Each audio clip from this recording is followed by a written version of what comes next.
Much for having accommodated staff with that brief refreshment break, and I'm sure all members on both sides appreciated it as well. So, it is intended to proceed with the debate on the Tobacco Regulations, Validation and Indemnity Repeal Act, which will be led by Senator Campbell. Thank you. Thank you very much, Leader. Senator Campbell.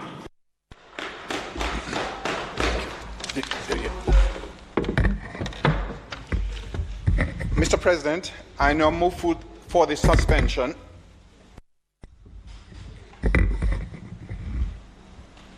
Mr. President, I now move for the suspension of the standing orders to enable me to take the second reading of a bill shortly entitled Tobacco Industry Regulation, Validation and Indemnity Repeal Act 2021, and to take it through all its concluding stages.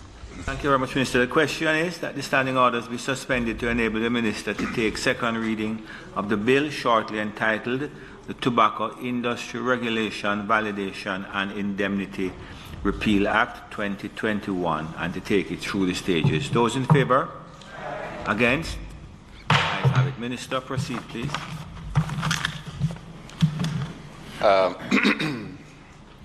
Thank you, Mr. President.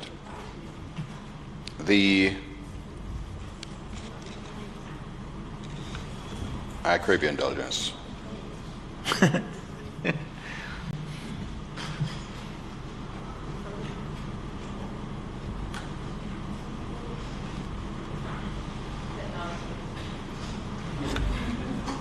It does get you, doesn't it?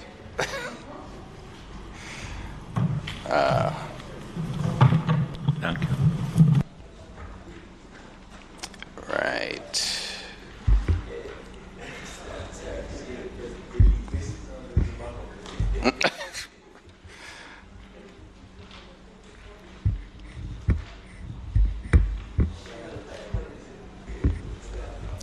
I'll try again.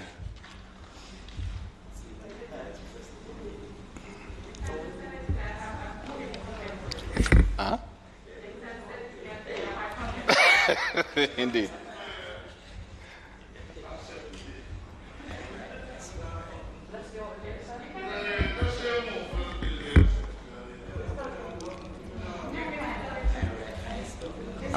It seems I may have erased my No. I think I have it somewhere else.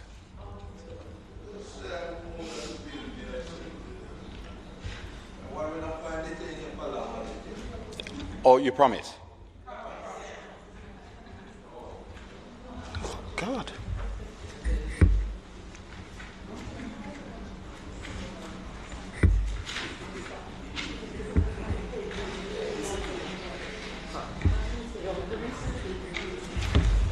Set it up for him.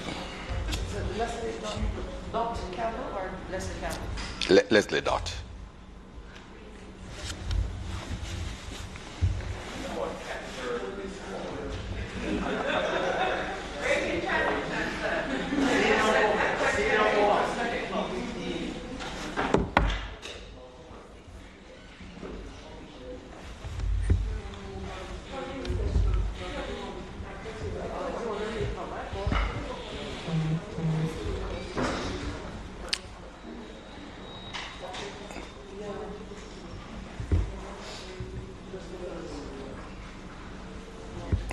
Senator Campbell, I think that the Minister has an order that we could do. She wasn't planning to do it today? Okay, go ahead. Very. No.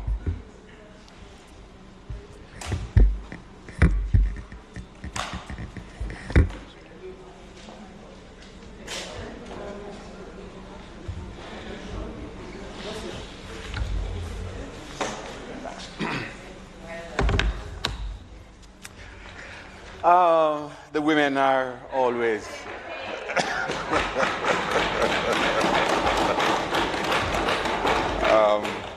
and you can't lose that now, you know. Mr. President, may I just ask members to go to page 3 of the bill, and the final paragraph on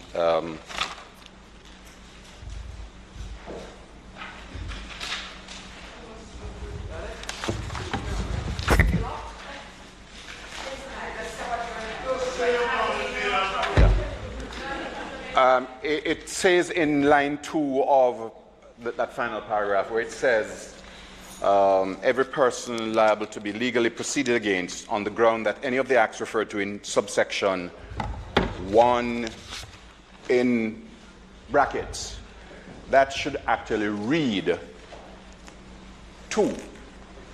So I'd ask members to be mindful of that, because in fact that is a typographical error, so we will not take it as an amendment as such, but it is in fact. Mr. President, the bill before the Senate, by its short title, is the Tobacco Industry Regulation, Validation and Indemnity Repeal Bill 2021, which was tabled in the House of Representatives on March 30th, 2021. The bill was debated and passed on April 13, 2021, without amendment.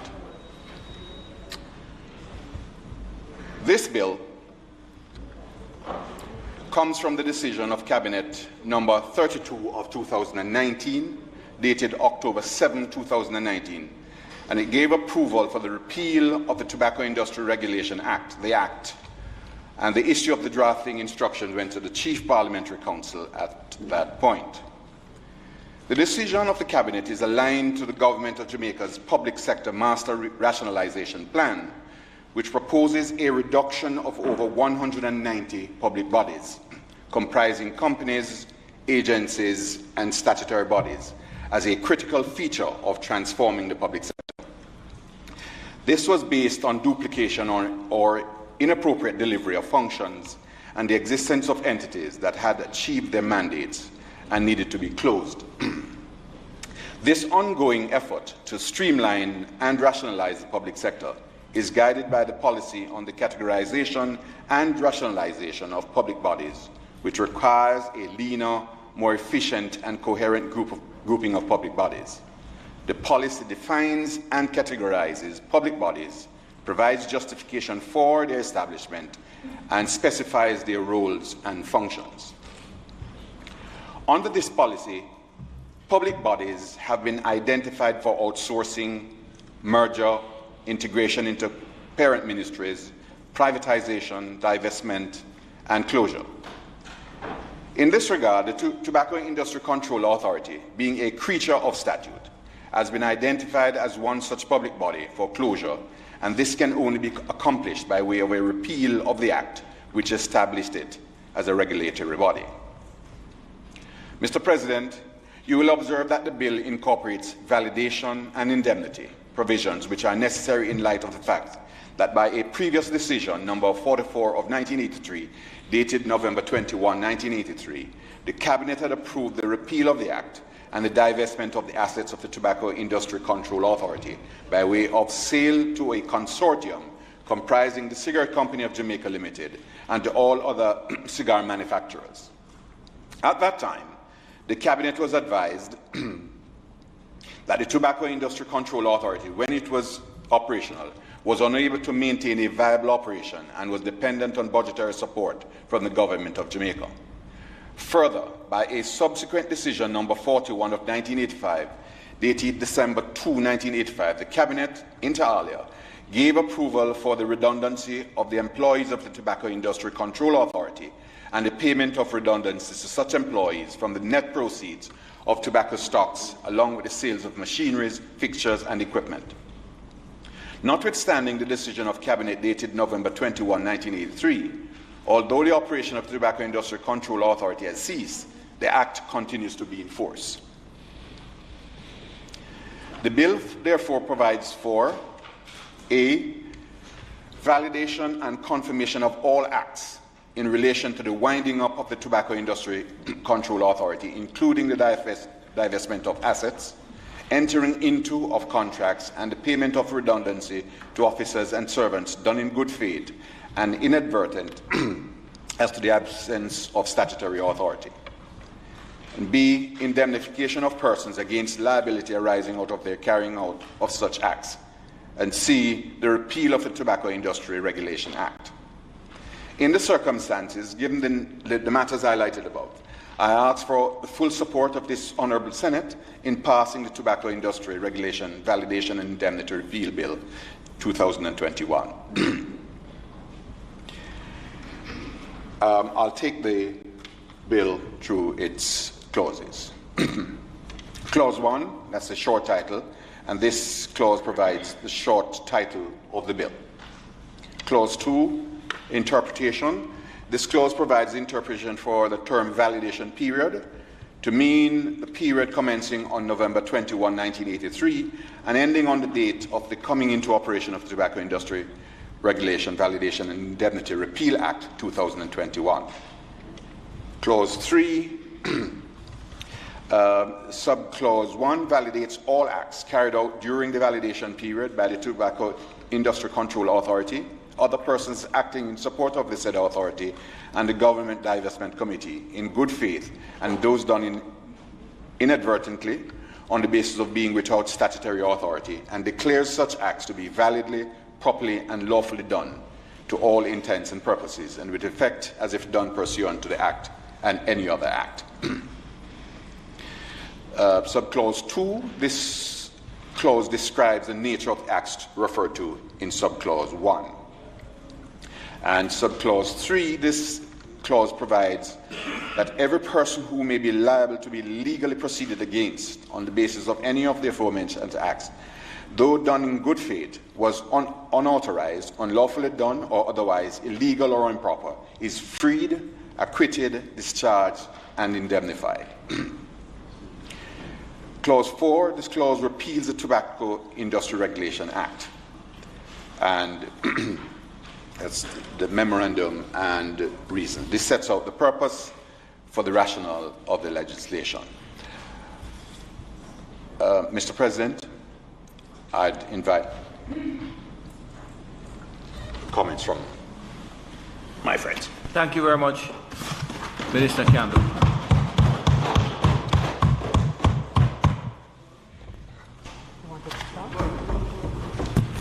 Senator Scott Motley.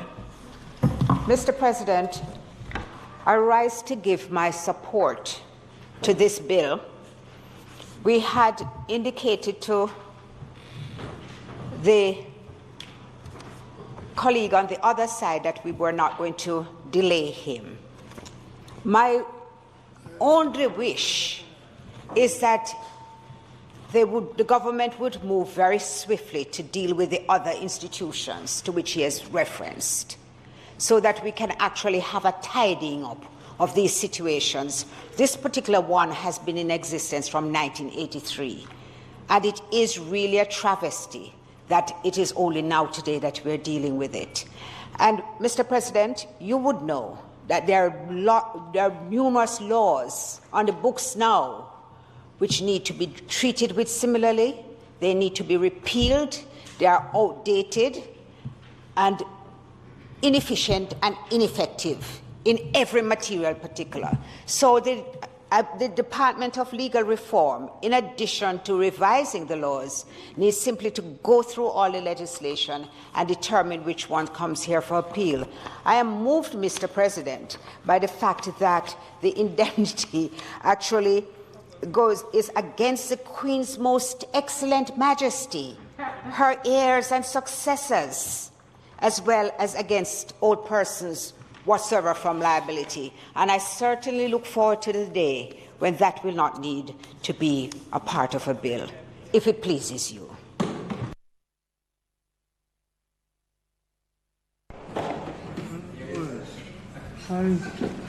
Thank you, Senator Scott Motley. Senator Brown.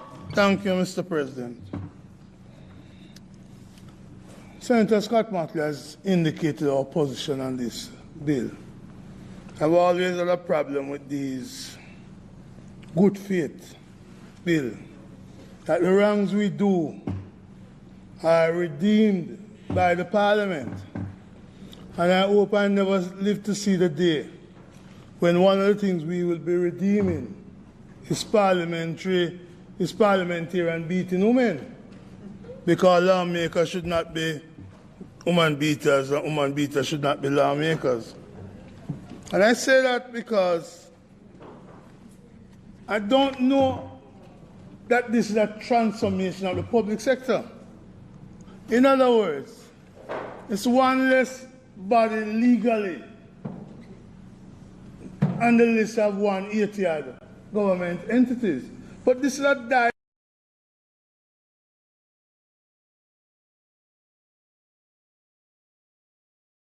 years ago. So next time the Minister of Finance speak, he will now say, we have done 42 because he keep repeating the same number over and over in his budget speech. Because this is long time dead. But, Minister, I want you and those in the cabinet to not allow another entity to befall the same fate as this, that is dead but around. And I speak here to the cabinet members, but I also speak to those who the cabinet has enabled to be able to address this. There's a government agency that is now in transition for the last 5 years, but is not being properly treated. This is not an agency that is dead. I talk about the VTDI, the Vocational Training Development Institute, which falls under the ArcTrust, has been in transition cabinet paper after cabinet paper for the last 5 years. But Senator Gale, the workers are not getting the salary increase that has been given to other ArcTrust people. They are disgruntled, and they are concerned that they may follow the same fate as the Tobacco Authority. So I'm going to make a plea to the cabinet members on Monday, re-raise the issue of the VTDI and to put them in a position where they are properly treated. There are workers there, but now they are in limbo. And next thing they'll be forgotten, like this one. So, Minister Campbell, Minister Hill, please raise it. And Senator Gale, you sit by will of the cabinet elsewhere. Can I ask you to just raise it there in the ArcTrust? What is the status of the VTDI so that those workers can be put in a good position? With that, Mr. President, I rest because it has been long. But believe me, it pains my heart to see some things happening in this parliament, but I will hold my tongue. My tongue will not be drawn today.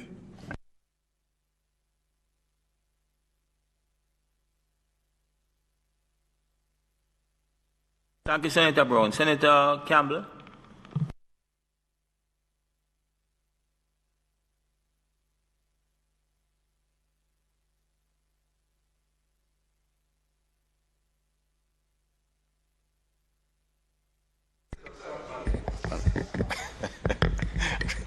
I'll take them in the order of precedence. Right? I know my friend Senator Scott Motley is well-intentioned. I'm not so sure that I can say the same for my friend Senator Brown.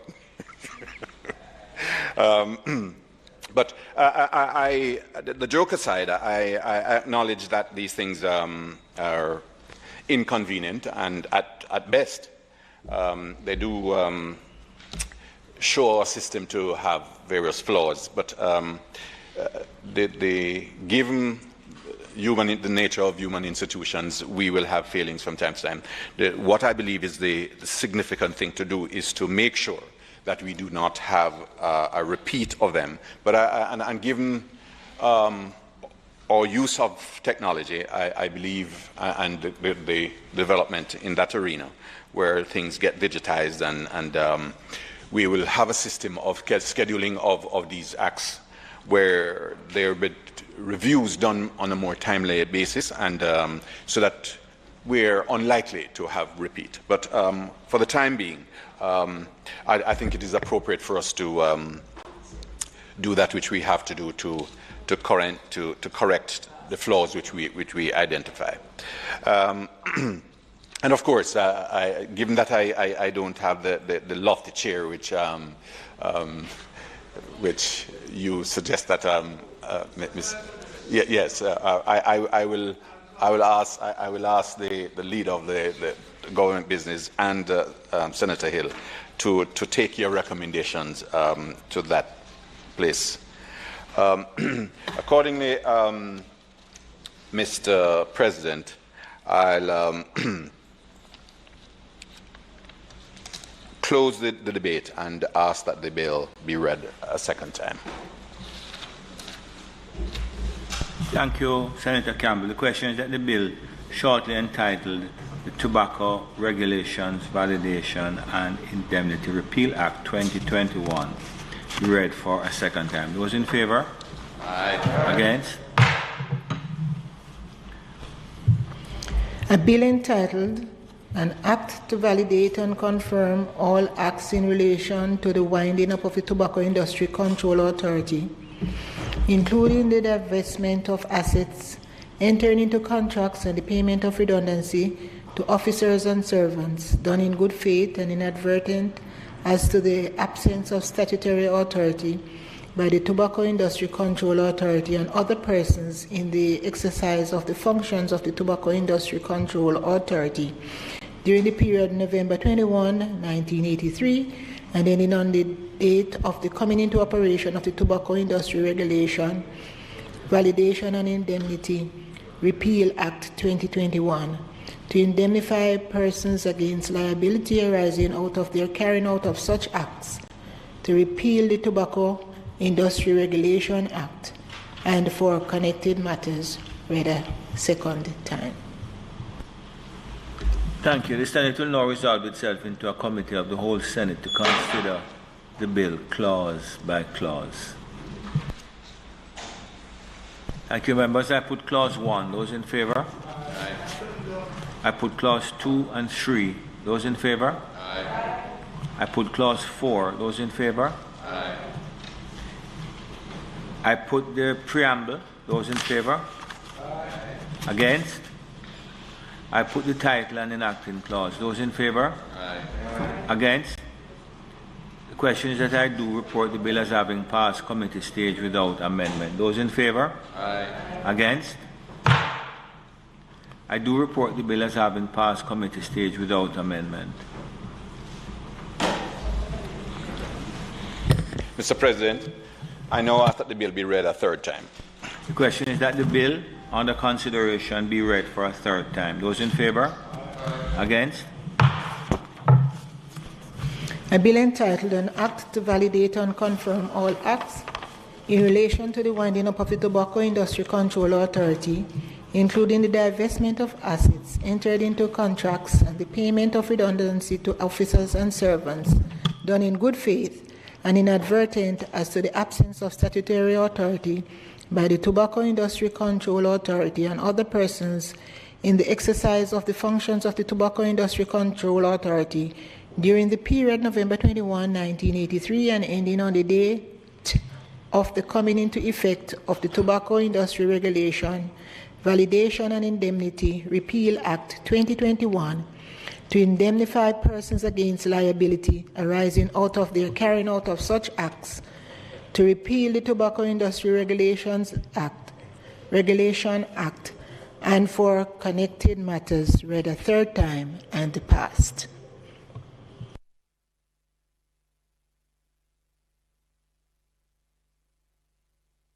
Thank you, Madam Clerk. Minister?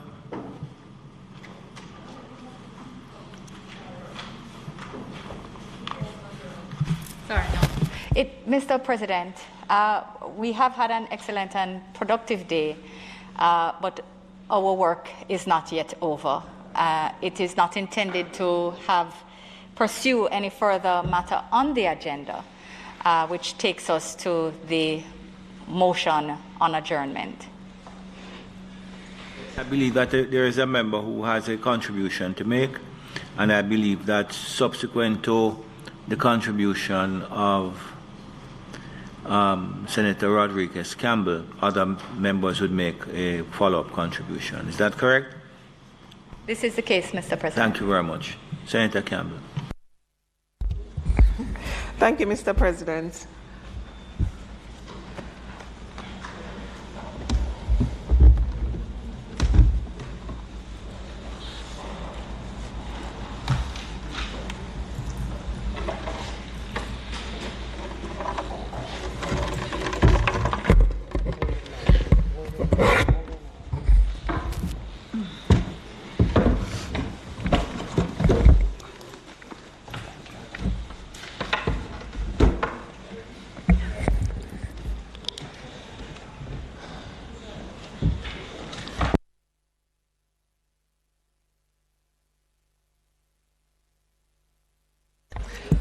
Mr. President, thank you.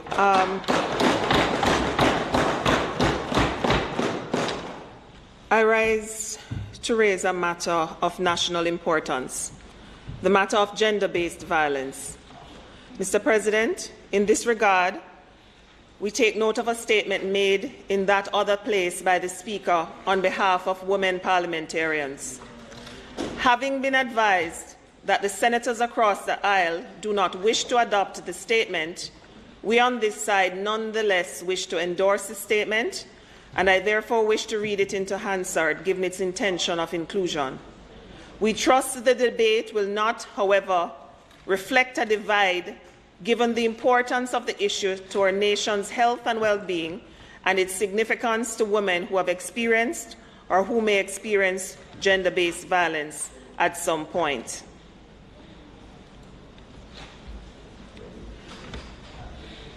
And I will begin with this statement.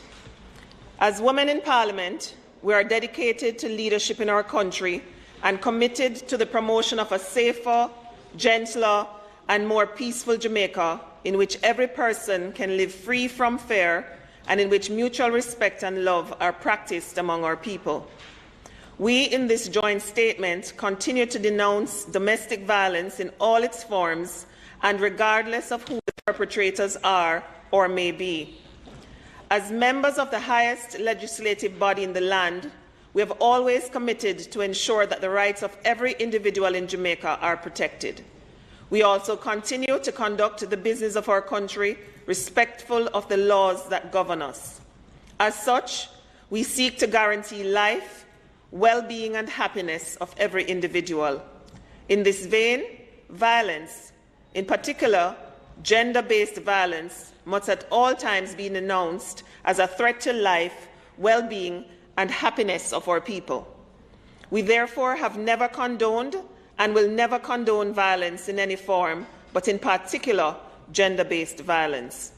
Together, we feel the urge at this time to come together in solidarity with our sisters, women who are in the line of fire from the lethal forces of domestic violence, most often meted out to them by men who may be intimate partners, co-workers, family members, or simply community members.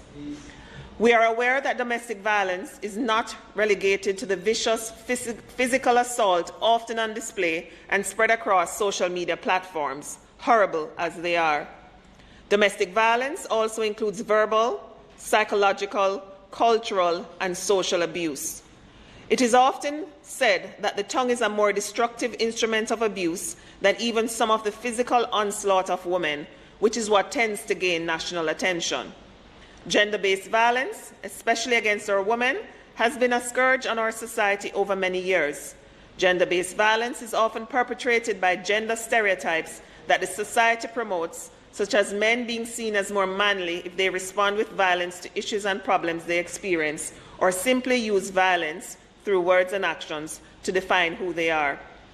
Also, there is a stereotype that undermines men and boys who display gentler, more courteous behaviors. Unfortunately, some of our own women also promote these stereotypes. As such, there is need for self-criticism and evaluation in every area of our society if we're going to dispel this scourge on our nation. It is for this reason that we continue to support a national conversation with actions to deal with the reality of gender-based violence, as stated in the National Strategic Action Plan to eliminate gender-based violence. We call for all hands on deck: homes, political parties, organizations, churches, media, schools, service clubs, youth organizations, the cultural sector, etc. We appeal to the media and faith-based organizations for the promotion of positive values in relation to definition of maleness insofar as that definition affects relationships with our women.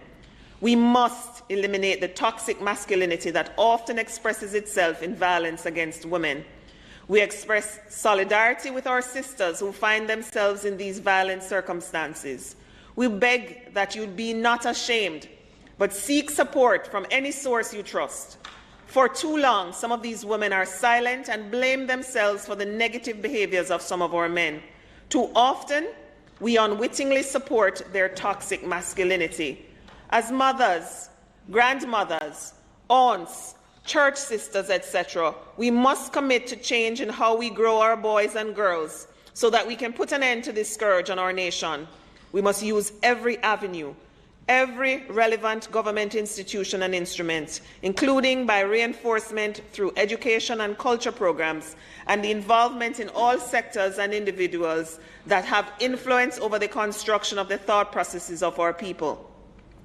Ultimately, it is our hope that as we all take responsibility for how we see each other as a people, we may espouse the need to be our sisters' keepers, even as we seek to promote the well-being and happiness of all our people. It is about speaking up for positive and harmonious interactions among our people. It is about admitting to and organizing against the negative stereotypes perpetuated both in regard to men and boys who are often presented as aggressive and violent, and women and girls seen as weaker, submissive, always ready to accept whatever is meted out to them by our men. This conversation must also be supported by action. We all bear responsibility to change our reality. Mr. President, that's the end of the speech that was read by the Speaker in that other place. And I crave your indulgence to make a brief statement of my own, because I feel this is necessary given the gravity of what is being discussed. Domestic violence, and more specifically gender-based violence, is a problem. In Jamaica, we run the risk of normalizing such behavior, unless, of course, we act now to change tendencies towards violence at home, school, or in the wider society. It is known that gender-based violence can be influenced, caused by varying factors, including accepted cultural practices, harmful gender norms, and poor conflict resolution skills. As a society, we need to examine these causes and work even harder to ease the burden being experienced and could be experienced by anyone in a family against whom violence is perpetrated. As highlighted recently by the Minister with responsibility for gender affairs, the Honourable Olivia Grange, there is work already undertaken and work to be undertaken, such as a review of the Domestic Violence Act. Mr. President, I use this moment to say that we must also address the elements in our culture that glorifies violence and subordinates women. Each of us, man or woman, must ask ourselves, what are we now doing to allow for domestic violence to take place? What can we do differently? Maybe not laugh at that joke, which is actually not funny, but rather is in poor taste. Maybe be supportive rather than critical of someone who has experienced the throes of a fist or a belt. Finally, Mr. President, let us ensure that the members of the police force continue to be retooled and recultured, and to ensure that this process includes them gaining an understanding of how to better manage the specifics of issues relating to domestic and gender-based violence. There's much work to be done, and those of us who have the honour of sitting in this House must play our parts, as must everyone in Jamaica, no exceptions. Let us make our country better, because there is never ever, there is no excuse for abuse. Thank you.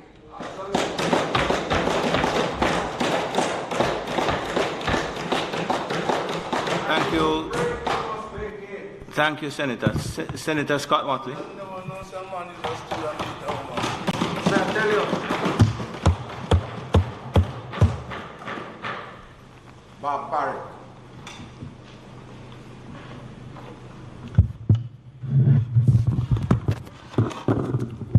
If it pleases you, Mr. President, I deeply regret that my colleague senator started the presentation giving the impression that the Senate, the opposition Senate, does not share the sentiments expressed in that statement.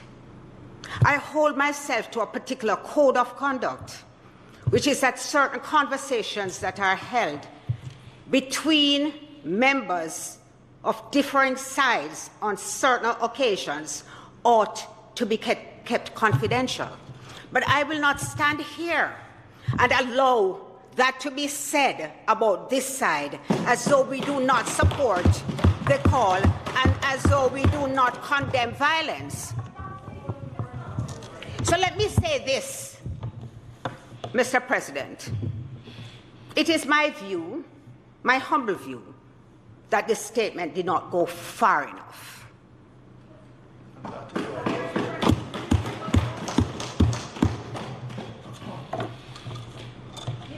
Mr. President, Mr. President, sorry, no, on a point of order, and just to ensure that we don't, that the path is actually a path that we want to be on.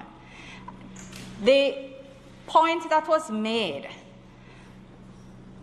was based on the fact that there was a clear indication that there would not be a joining and an endorsement of the Senate, all the women in the Senate, of the statement which was made in the lower house, which was intended.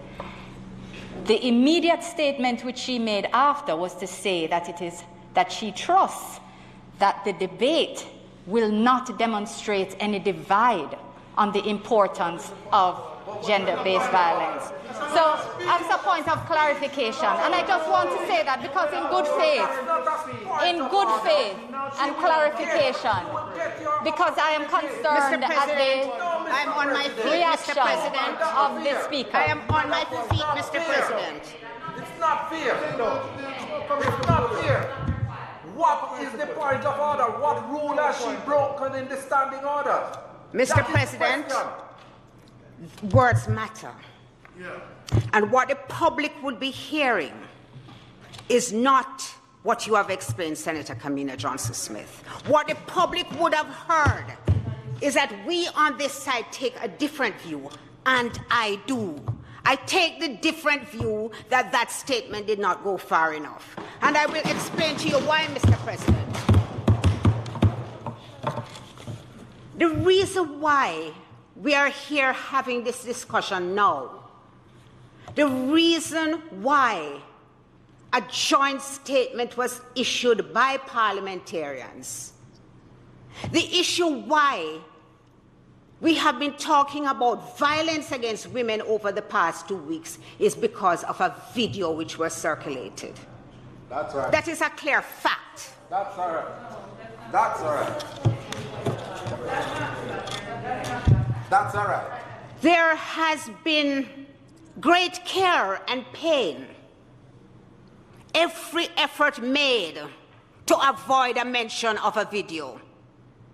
Every single time the video has come up, there is a howl of protest. Well, let me tell you this. Let me tell you this. The people of this country and outside of this country saw that video, Yes. and have all condemned the brutality they saw on that video. Now here is a strange, when you that is the statement which the Speaker read in speaking to how the joint statement of female parliamentarians. But here is a disconnect.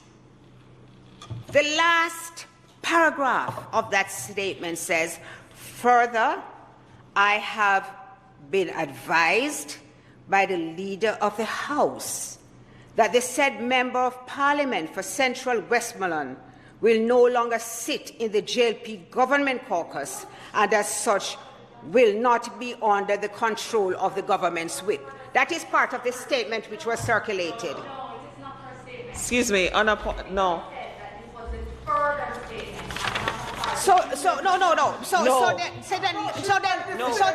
So this is a statement. This is what was circulated with please check against delivery. I am not making it up. Mr. President, I seek your protection. Point of order. Because they will have the opportunity to respond to what I'm saying. Point of order. In the printed copy of the joint statement, the first few on the last page at the top, it states clearly that this is a statement by the Speaker, which is separate from the joint statement that she gave.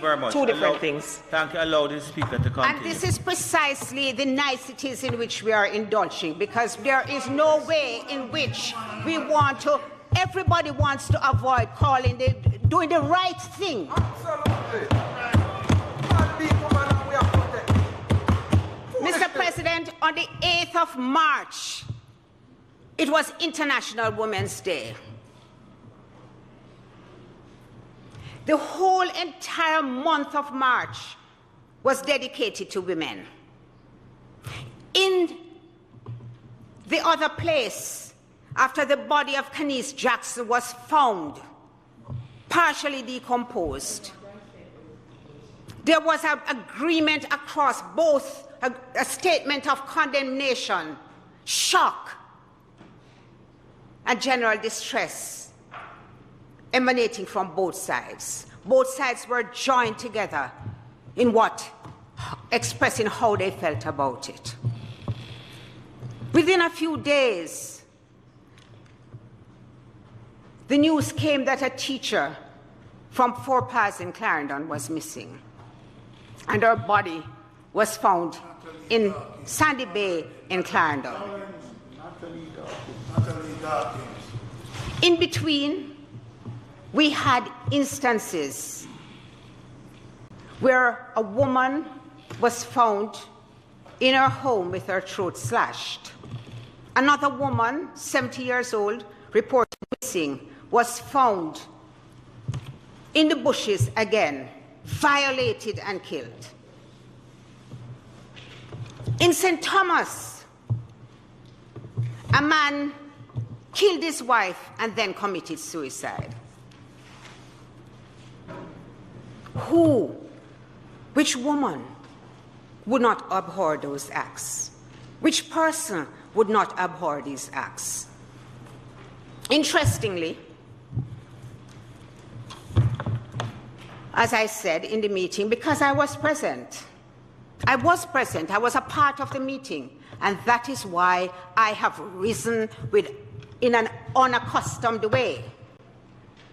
Because the civility which I normally display in the House, and the way in which I would even disagree with my colleagues, perhaps I misread what the senator was saying. Perhaps I misheard what the senator was saying. I am sure the public can come to their own view, because that is indeed the court of public opinion, and the public can determine what it was that was said. In the same way that I felt that this statement did not go far enough, because it sought to avoid the very issue that impelled it.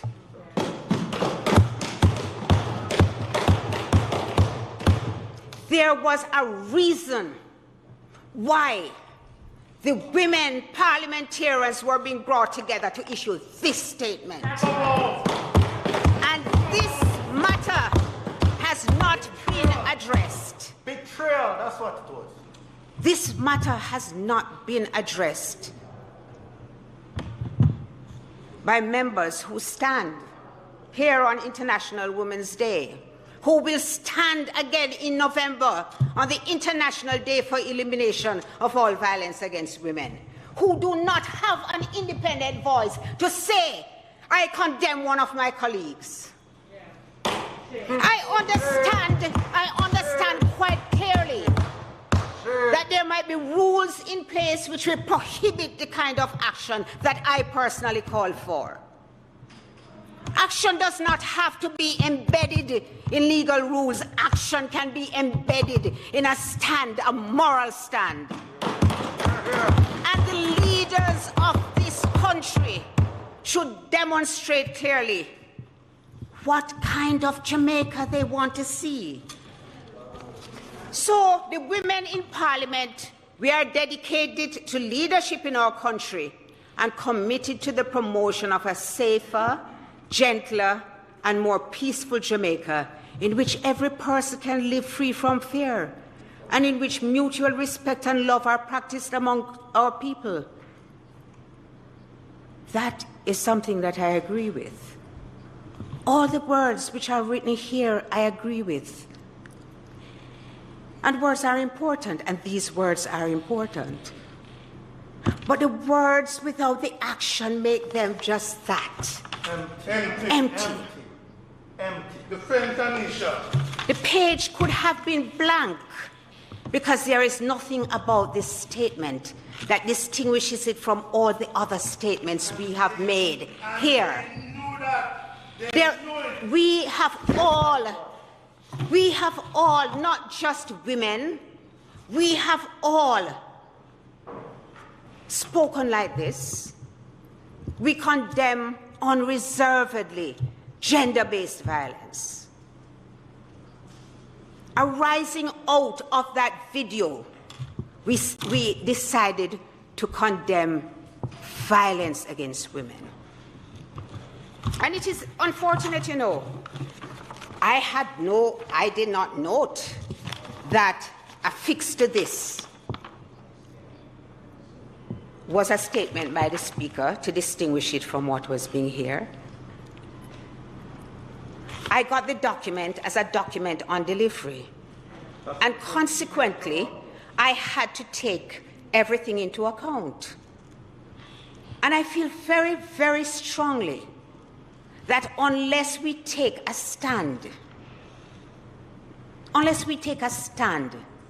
we lose our legitimacy. That's what I feel. Yes. Now let me say this. Everybody who I heard speak, no, I'm not going to put it that way. I'm not going to put it that way because I don't want to be inaccurate. Let me say I got the impression that there was a reluctance to admit that there was any connection between the video and the incident involving the Member of Parliament. There was a reluctance. And yet all the actions which were taken against him, What were they triggered by? Suggested that something unprecedented had taken place. Because there was unprecedented action taken to the point where a sitting Member of Parliament for the Jamaica Labour Party was asked to Take himself. sit aside from the parliamentary caucus and be considered an independent member. And then it was to take leave of absence as a member of the Jamaica Labour Party, and then it was to take leave of absence from the Parliament. Then what is required? A resignation. What was all that about? If there is no connection between the vicious act, between an act of domestic violence, what was all that about, this unprecedented action, if there was no connection between that and the action which was being taken? And there is not, I have not heard one woman from over there who condemns violence on every occasion and who will come again in November to condemn violence. I did not hear them dare to raise their voice in protest. Not a single one of them. Let me say this. Not a single one I'm going to put my mask over my face. Mr. President, this was not the speech that I intended to make. Shame. I don't want to say that. And I will go to make some observations that I had wanted to make.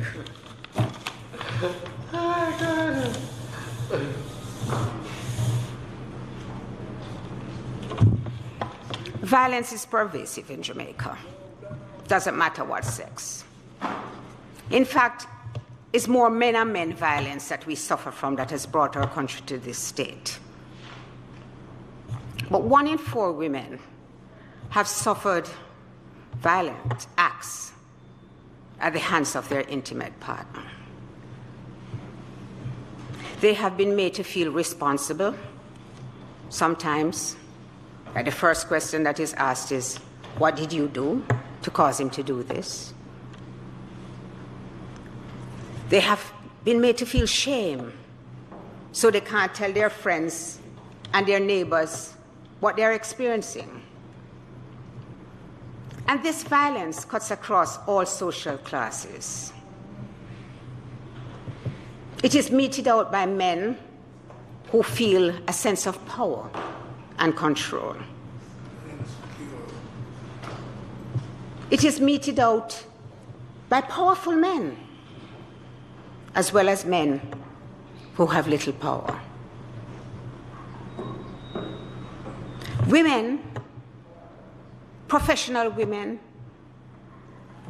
women in public life, women at all levels are victims of this violence. Jamaica has the second highest rate of femicide in the world.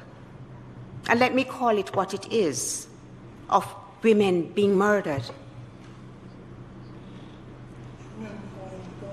There is no well-thinking person who would not feel a sense of concern about what takes place. The survey by the Statistical Institute of Jamaica says that of the 27.8% of women in Jamaica who actually suffer from violence meted out by intimate partners, nearly 3 in 10 have faced emotional abuse, and 7% of the respondents are still suffering physical and sexual violence. And Senator Longmore speaks to that all the time, about the residual effect. I remember her powerful voice in the Joint Select Committees on the sexual harassment as she spoke to how long it could last. And a very strong voice that made us move from a recommendation of 12 months to a recommendation of 6 years.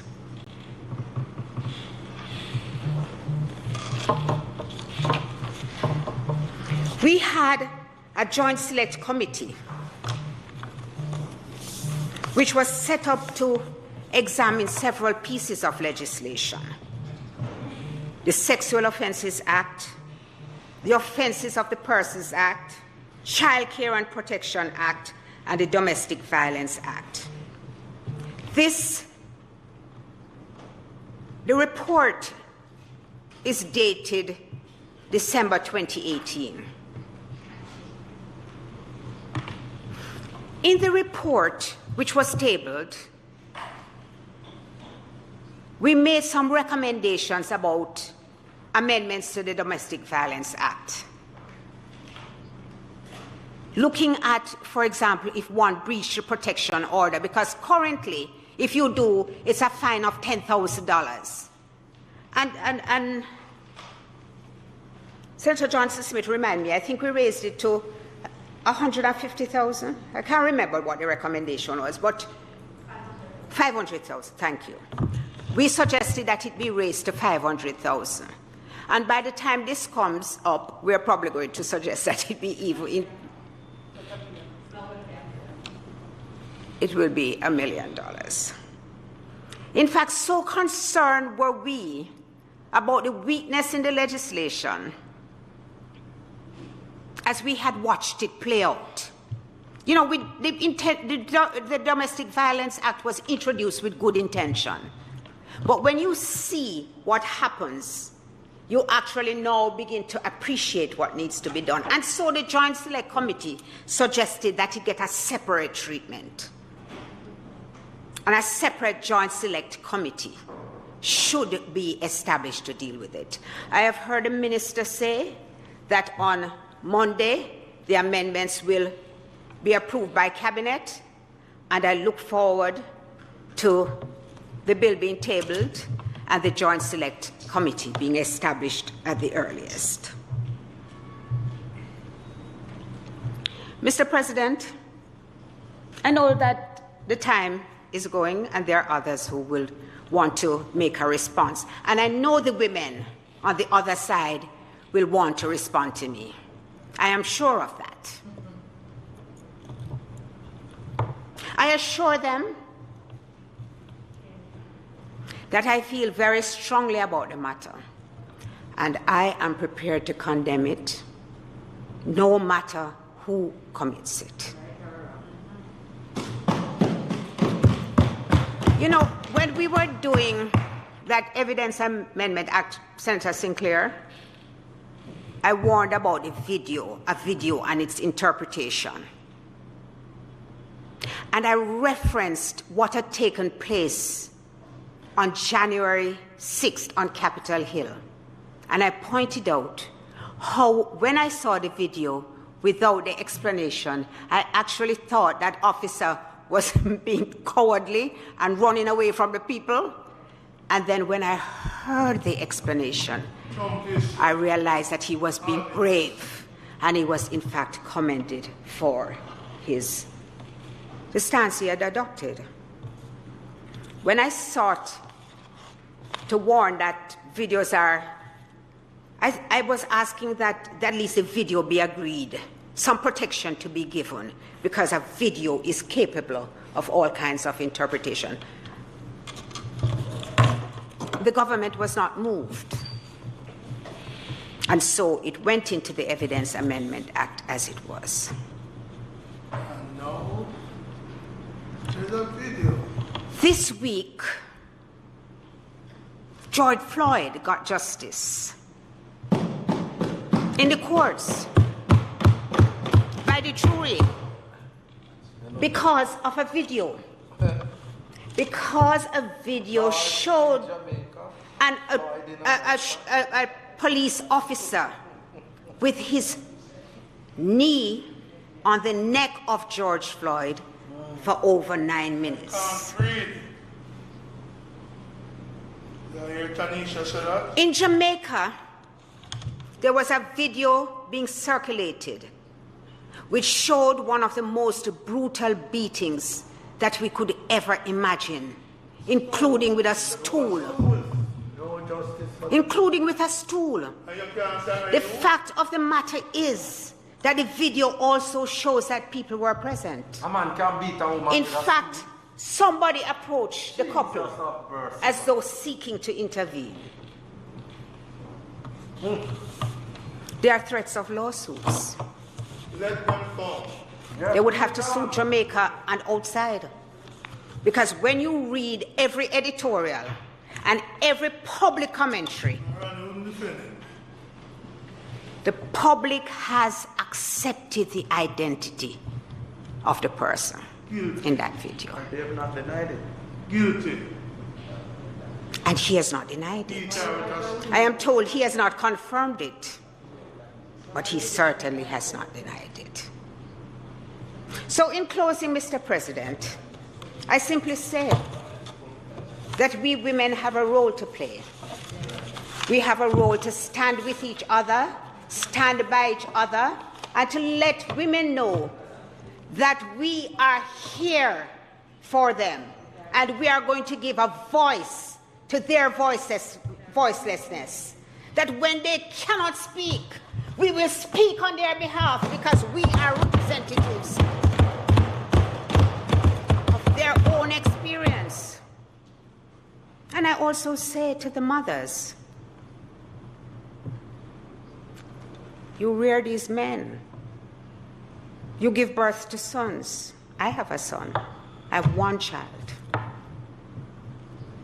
And we have a duty to encourage our sons to treat women with respect and with love, because we cannot manage without each other. But the only way that we are going to achieve the high aspirations, which is in this statement, of a safer, gentler, and more peaceful Jamaica, is if we rear men, in particular,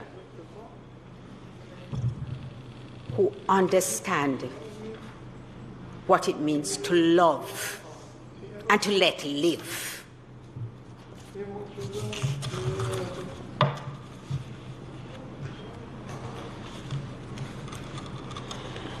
So, this line in this statement, where as members of the highest legislative body in the land, we have always committed to ensure that the rights of every individual in Jamaica are protected. That is true. We seek to guarantee life, well-being, and happiness of every individual. That is true. In this vein, violence, in particular gender-based violence, must at all times be denounced as a threat to life, well-being, and happiness of our people. This is true. We therefore have never condoned and will never condone violence in any form, but in particular gender-based violence. That is true. And the women on this side embrace that sentiment. If it pleases you.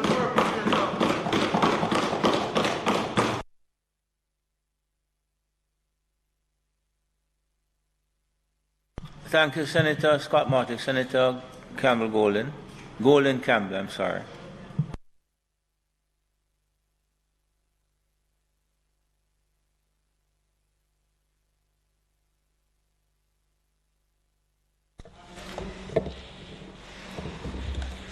Thank you, Mr. President.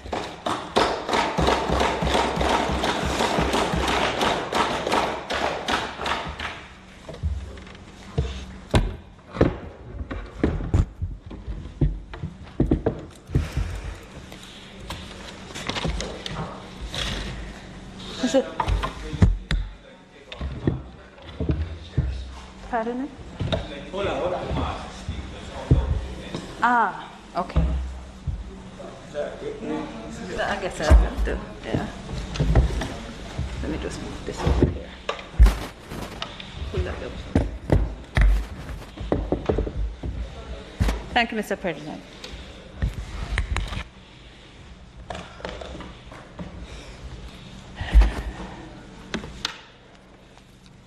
Mr. President, I must tell you that I feel it to be an unfortunate state of affairs today that on this very important and significant national issue, and I say that because it is one of those issues that, while there are a lot of discussions about it here in this Parliament and in the news media, it is an issue that is so significant to Jamaican families across the length and breadth of Jamaica, from Morant Point to Negril Point. It's not a newspaper headline for a lot of families. And unfortunately, on something as important as this, the female parliamentarians in the Senate have not been able to stand up here today and have a unified voice coming together on this issue. And for that, Mr. President, I must tell the Jamaican people, I am ashamed. Point of order, Mr. President. Point of order. Well, yeah, let up so. Because Mr. President. Go ahead, Senator Fraser-Benn. Mr. President.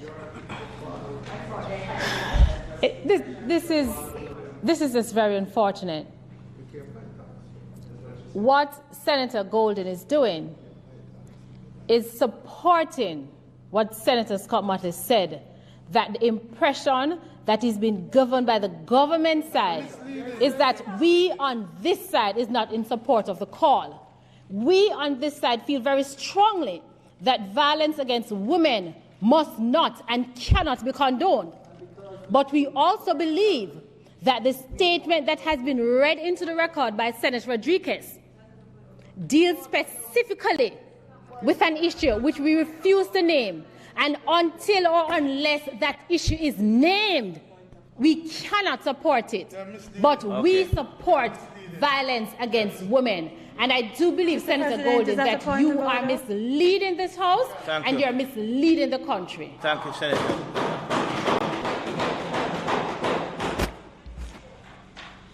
I'm not going to get into a bickering match in the Senate because my words, exact words, were we parliamentarians. I haven't identified who has taken any position. The fact of the matter is, Mr. President, there were some very serious and strong words said over there. And when a parliamentarian can get up in a chamber, a senator, and dare to question the motive and the intent of the female parliamentarians on this side, I do take issue with that. And that is what was done. The senator said she hadn't heard anything from this side to condemn the issue, and that is simply not true. Well, then perhaps, Senator, you ought to listen.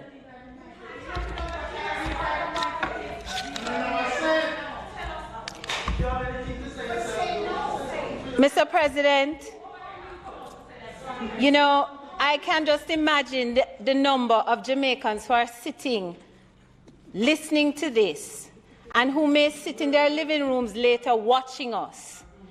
And they're going to be bewildered because while we sit and bicker across the aisle, there are families undergoing pain. Pain that you don't understand because the issue seems to be who is condemned about a viral video instead of the conversation that ought to be happening about what we are doing nationally to ensure that in Jamaica, when families have this problem, they can get help. This is not a viral video problem. This is a national issue. It's a national problem, and there are too many families suffering for us to be sitting in here scoring political points over issues that pain Jamaican families.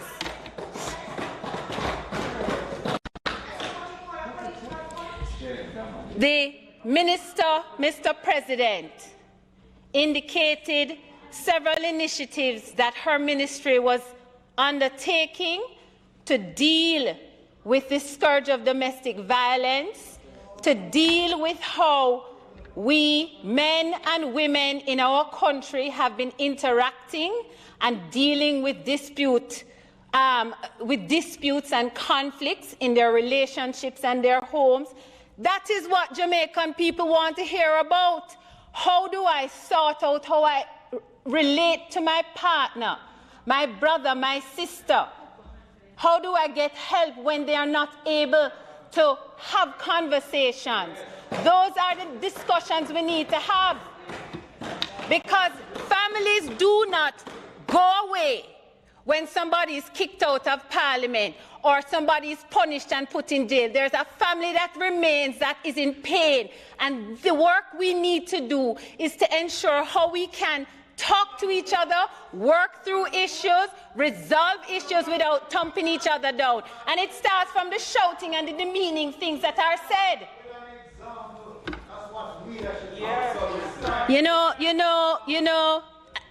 I agree. It's important for leaders to demonstrate that they are living what they ask others to live. It's important. But in the same way that we have an issue outside of this parliament, we can very well have it in here. And it's not one and two issues of that nature that are in this parliament. So let us not be hypocrites.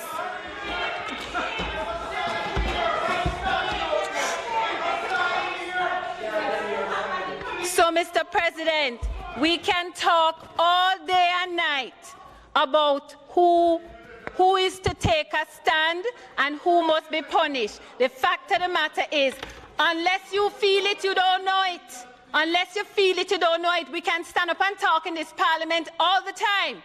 But when families go through domestic violence issues, when women are beaten, when children are beaten, when men have engaged in that behavior, they need help. They don't need pontification, and they don't need political score points.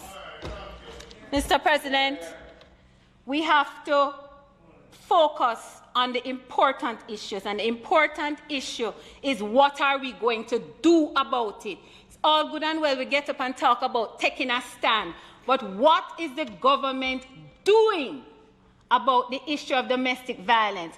The Prime Minister laid out several initiatives, Mr. President, in his presentation in the House on Tuesday.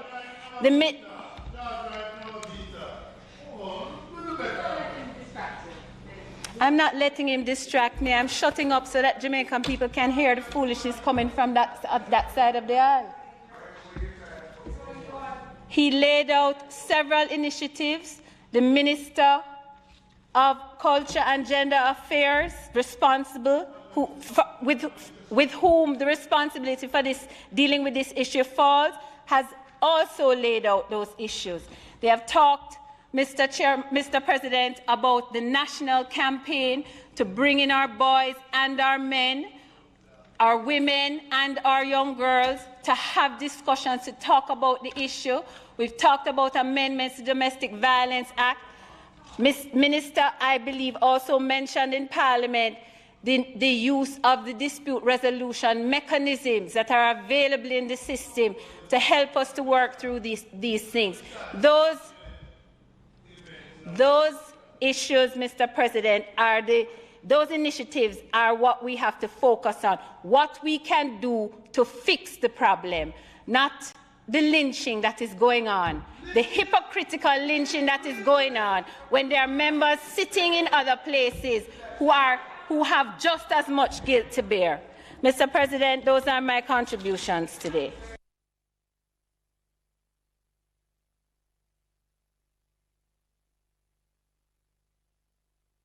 Thank you very much, Senator Golden. Senator Morris, Senator Brown, please don't bother with the shouting. Let's try and get through this without the shouting.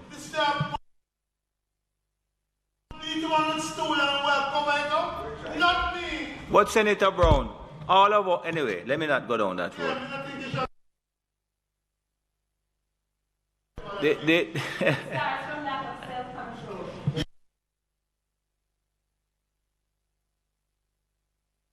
Mr. Lambert, Mr. President, Mr. President, Mr. President, Mr. President. No, Mr. President, can you, Mr. President, Mr. President. All right, don't take it easy. Mr. President, Senator Brown, just calm down. We're dealing with a serious issue. And you're over there shouting, almost wanting to yes. Mr. President, can you... Jesus Christ, man.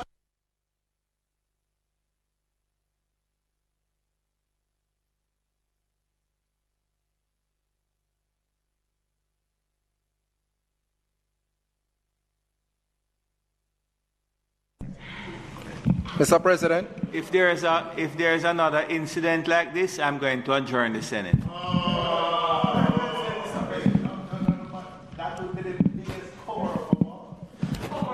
You know, I'm going to let me just repeat it. If there's another incident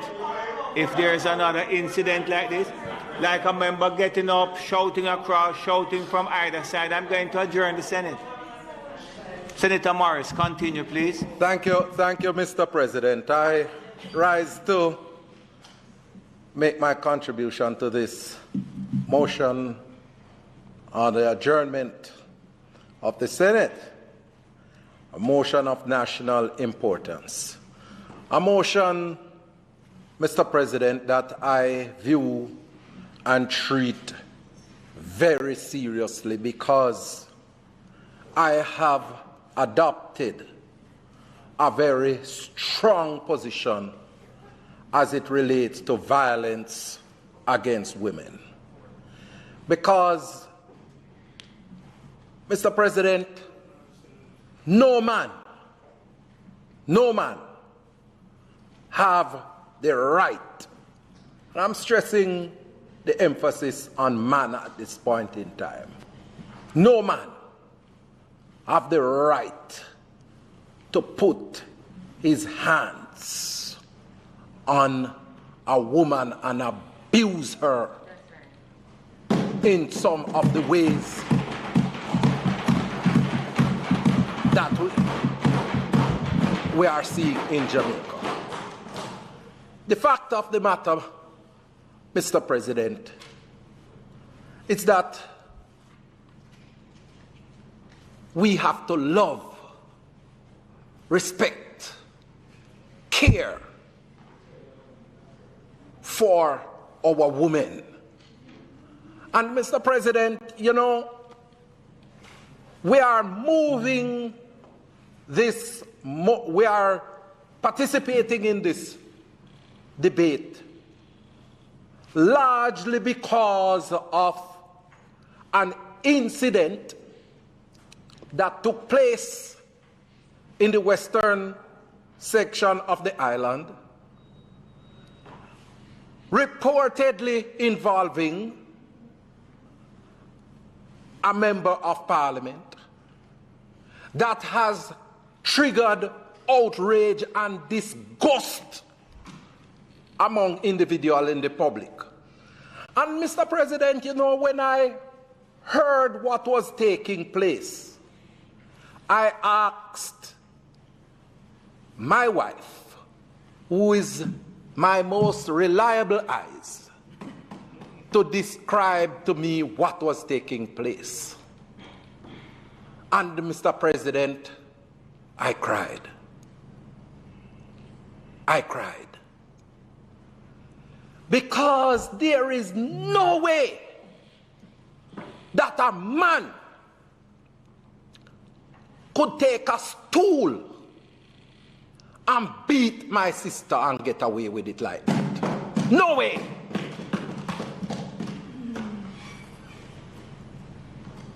You are my friend and you are a QC and you would be brought into play immediately. True. I don't want to lie. To defend you. To defend you? Well, probably to defend me too. But there is no way what was described to me, Senator Sinclair, is barbaric behavior that must be condemned. Barbaric behavior that must be condemned. There is no doubt that what was taking place in that video constitute cruelty to humanity. Cruelty to humanity. And you know, Mr. President, when what was described to me, I was listening out. I was listening out for two particular individuals, but I'm gonna mention one at the moment. And I know that the person gonna feel offended, but I don't want the person to feel offended because I want her to listen to what I have to say. Sorry, Senator Morris. That's 436. Mr. President, might the Senate be granted permission, might the standing orders be suspended to permit this Senate to sit beyond 4:30 to complete the business of the day. Thank you very much. You have heard the question. Those in favor? Again, Senator Morris, continue, please. Yes, Mr. President. You know, I have sat in this honorable chamber with the leader of government business since 2012. And Mr. President, she has adopted some very principled position as it relates to women. And I mean, there are other principled positions, but the focus is on women. And I was listening out to hear the voice of the leader of government business because, I mean, I know her previous position on issues relating to women. She has piloted a motion that found its way to cabinet that led to the amendment of legislation in this chamber. That is one of the seminal contributions of her in this honorable chamber. And I tell young senators that if they want to make their names in the Senate, just make sure that you carry good motions. The leader of government business did. I remember sitting in that chair that you were sitting, Mr. President, and then leader of government business, Senator A.J. Nicholson, made a blatant error, made a comment about flexi rape. The debate was about flexi work week. And the unfortunate utterance came from Senator Nicholson. You were sitting where Senator Bunting is sitting now, and Senator Johnson Smith was sitting where Senator Lambert Brown was sitting. And I was sitting where you are sitting, and I heard Senator Johnson Smith coming up from the rear, Mr. President, and I knew that this is trouble. I was calling to Senator Nicholson to withdraw the comment because it was unfortunate. It never happened. But the utterances from Senator Johnson Smith at the time and others led to a blatant condemnation of Senator A.J. Nicholson, which ultimately led to him coming around and apologizing to the Senate and to the nation. But I remembered it very well when I heard the situation of the video. And I said I was listening out for at least one dege voice from over there condemning the incident because of her principled position in the past. And Senator Johnson Smith, I'm disappointed. I'm disappointed. Because if one person I was looking out to stand up and say that this is wrong and it must not be condoned, it was you. Because the truth is that that act of brutality should not take place. And even if it is that you're not certain as to who it is, the mere fact that we have seen certain actions taking place confirms that something is not right. Something is not right. And we have to make sure that we start with the condemnation. But you, Senator Golden Campbell, you know, Senator Golden Campbell, you know I have expressed my admiration for you. But let me tell you something. We can't just operate, move from, and just deal with the generalities all the time. We have to start with the specifics. And the specific instance here warrants condemnation. Because let me tell you something, we cannot be, as lawmakers, coming here week after week to pass legislation to prevent some of these cruel and inhumane acts. And then, whilst because it relates to somebody that we know, we sort of put some legalistic arguments to give protection. And then we're going to go out there and ask John Brown from down of Flankers to come tell you, Senator Sinclair, tell the police what crime is taking place down there. And we expect that they are going to listen to us.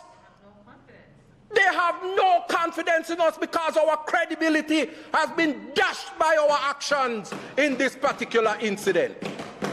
We would have sent a strong signal to the Jamaican people that no matter who you are, no matter where you're from, we're not going to condone this sort of barbaric act against our women. It must stop, Mr. President, and no matter whether it be public, it no matter whether it be private, me condemn violence against women anywhere and whosoever involved in it. Because the truth of the matter is, the women are the backbone of our society. And if you destroy the backbone of our society, you're destroying the society. And I want to say before I sit, Mr. President, we, the men in Jamaica, we, the men in Jamaica, need help. Need help. And that is why Senator Sapphire Langmore, we can't just ignore the video incident, because the man seen in the video requires psychological help. He needs to be treated. That is a sick individual. And what I am detecting in Jamaica is that there is a set of sick men that need help. And the women have to play a role in it. The women have to play a role in it. And decent men have to play a role in it. Because we have to make sure, no say that, we tell the man them, women are not made to be beaten. Women are made to be treated with respect and dignity. And they must be pampered and powdered by us men. We have to take care of them. And Mr. President, there are some things that we're going to have to do. Because we have to start treating and teaching our boys from as early as the primary level, the infant level, to love and respect the girls and to take care of them and to give them greater support. We have to make sure, Mr. President, that we deal with this situation of absentee fathers from the home. We have to treat and deal with that situation, because when there is no father in the home and the mothers have to take care of the boys, by the time the boys reach 14, 15, 16, the mothers can't control them. They don't have any guidance in the home. And then when they leave the home and go to school, the men are not in the school anymore teaching. So all around, we are seeing some problems that we have to deal with in a substantial and significant way. And a couple years ago, Professor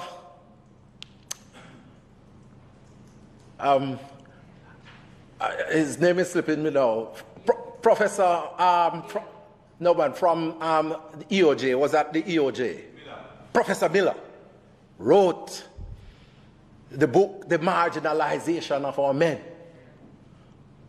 And we are seeing it taking place now, you know. More and more. More and more. And Mr. President, if we don't deal with them things here, you know, we are going to have a problem, you know. Our women are doing extremely well and progressing extremely well, you know. And I am happy for the women, you know, how they are progressing, you know. But I say to us all in this chamber, Senator Johnson Smith, Senator Donna Scott Martley, Senator Sophia Fraser Binns, I say to you all, if we not deal with an action plan to bring up the men who are getting very wayward in our society, we are going to have serious problems, further problems down the road. And what you see happen in that video, is a result of the marginalization that is taking place. It's an insecure, it's a weak, it is a spineless, it is a brutal, it is a savage and uncaring man that beats a woman. May it please you, Mr. President.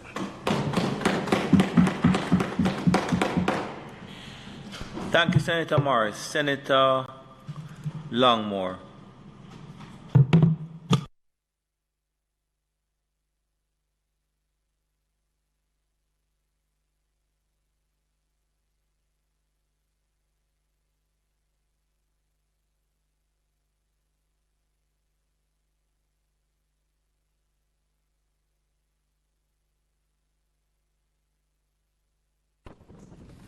Thank you, Mr. President.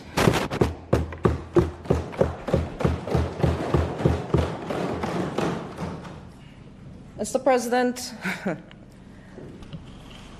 I sat here and I have listened, and you know, my approach is a therapeutic one. And Senator Morris, you are correct. Something is not right. There's no question about that. And I think that we all recognize that we are here because as holders of public office, we are to be held to a higher standard of accountability. And I put it to you that viewers of this demonstration this afternoon will be wondering about our appreciation of such a privilege. Are we demonstrating such? What we're asking of others, are we fulfilling?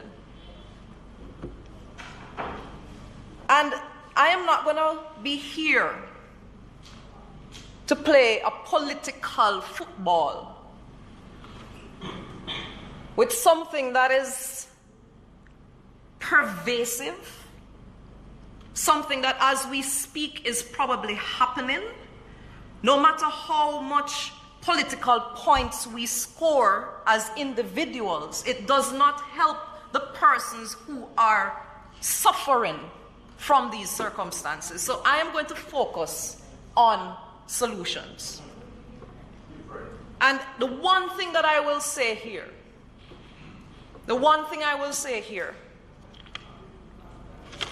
but you know what, no, let me not go there. I'm going to stick to my script. Violence in Jamaica is endemic. There is no getting around that. We need to recognize that what we're speaking about that relates to women is something that is not shocking. It is not surprising because it is part of our culture. Women go through physical violence, verbal violence, sexual violence, and the underpinning to this is usually financial. And I say that if we want to empower women to step away from abusive situations, let us empower them financially. That is how you deal with these situations and enable that there is no repeat of it.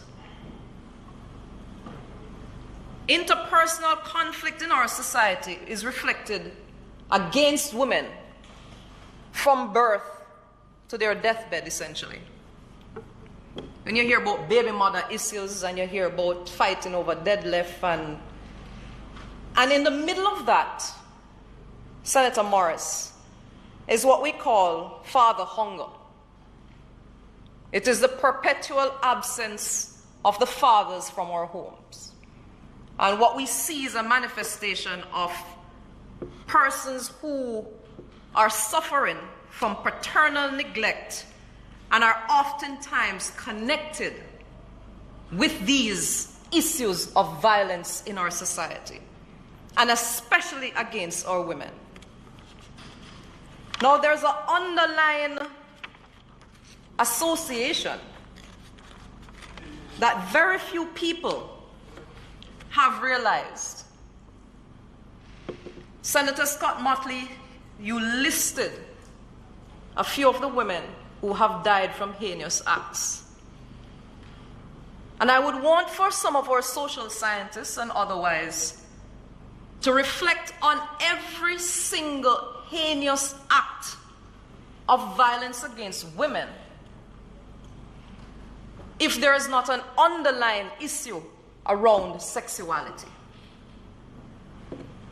And I'm putting it here that the issue of sex and sexual health is one that the Jamaican society does not like to talk about.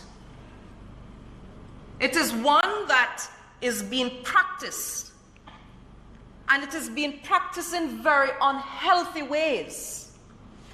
And those unhealthy ways are manifesting in these heinous acts. We need to increase our comprehensive sexual education program within our society. It is something that needs to be addressed. It is something that needs to be pursued. And the more we hide away from the subject matter, is the worse these crimes will get. It is a matter that is so heinous. I was on call last week.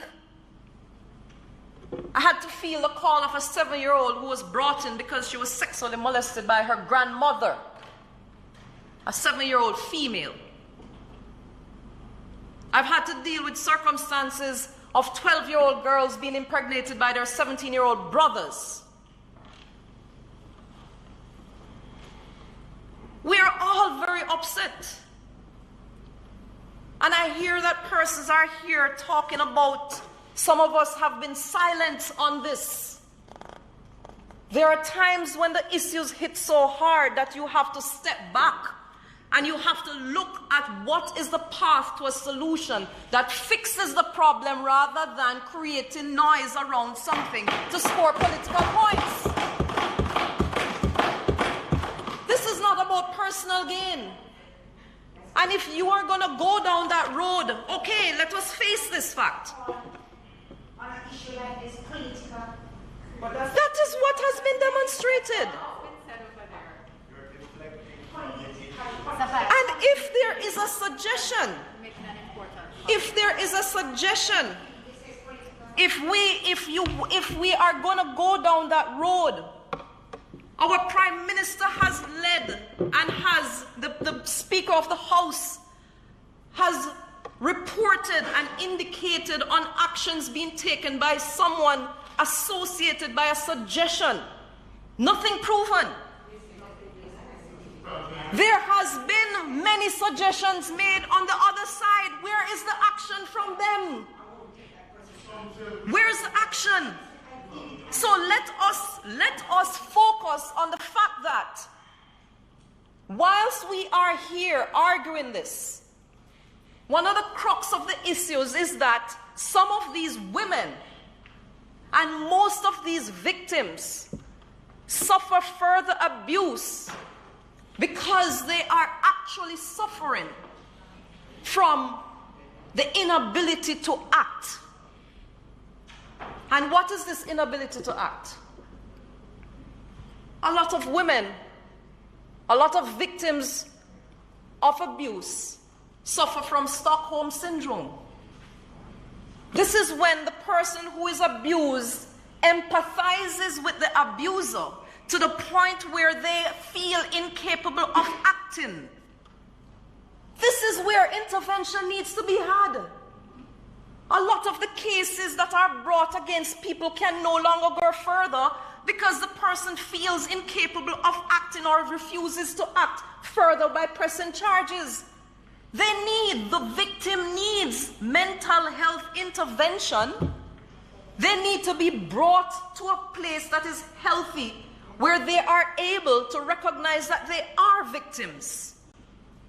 That is where our focus needs to be. It is my focus. I am a member of the Senate. It is our focus. This is not a psychotherapy action. This is an action for the people of Jamaica to make Jamaicans healthy. And the victims of abuse know that they can have a voice when they are not being enabled as such. That is deflection. You're deflecting. This is not deflection. As I have said, the leader of our party has indicated his stance on this. What has the leader of your party done when it is implicated on your side? Mr. President, my focus, as I have said, what I am trying to focus on is for us as lawmakers and as persons who see to the necessary programs and policies being put in place for the protection of our people, is that we do our job in seeing to the legislative and the care and protection of persons who, and primarily the prevention of persons who fall victim to this.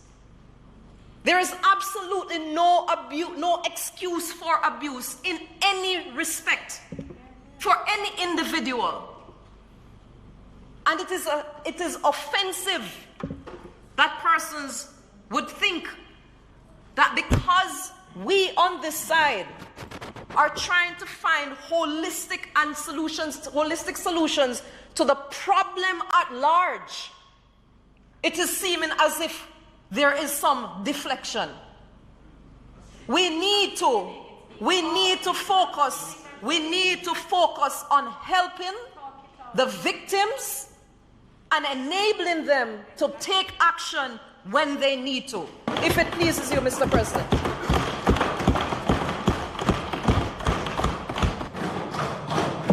Thank you, Senator Longmore. Senator Fraser-Binns. Thank you, Mr. President. Mr. President, since 2013, I have been sitting in this house, and should be about 7 years that I've been sitting here.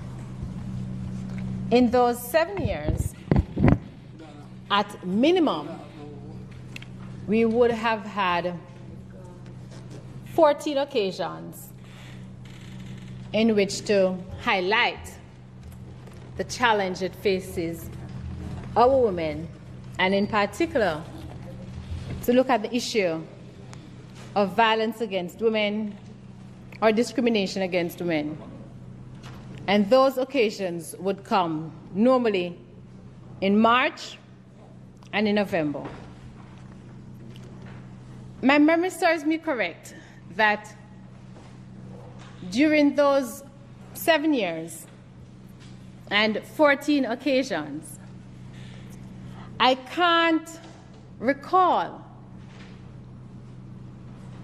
at any time that whether it was a statement by the minister or a motion on adjournment, that we have had more than 2 speakers, normally one from the opposition and one from the government. And on those occasions, both speakers would condemn and speak in very strong language our own opposition to discrimination and all form of violence against women. And because of that, I have no doubt in my mind that the history-making Senate, which for the first time has an increased number of women sitting in the Senate, condemns violence against women.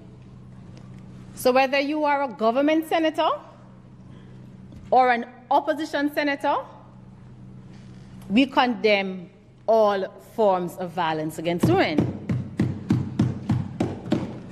But as I said earlier, never in those 7 years, never in any of those 14 occasions at minimum did we have more than 2 speakers. In the other place, and certainly in the Senate, we have had far more than 2 speakers on both sides. And it compels one to stop and to ask, what has changed? Because something must have changed for us to break this tradition. And if something has changed, are we dealing with it? Now, in my opinion, something has changed. Something has changed because the issue surrounding violence against women is no longer about somebody who we don't know. It's no longer about somebody who sits outside these hollowed walls.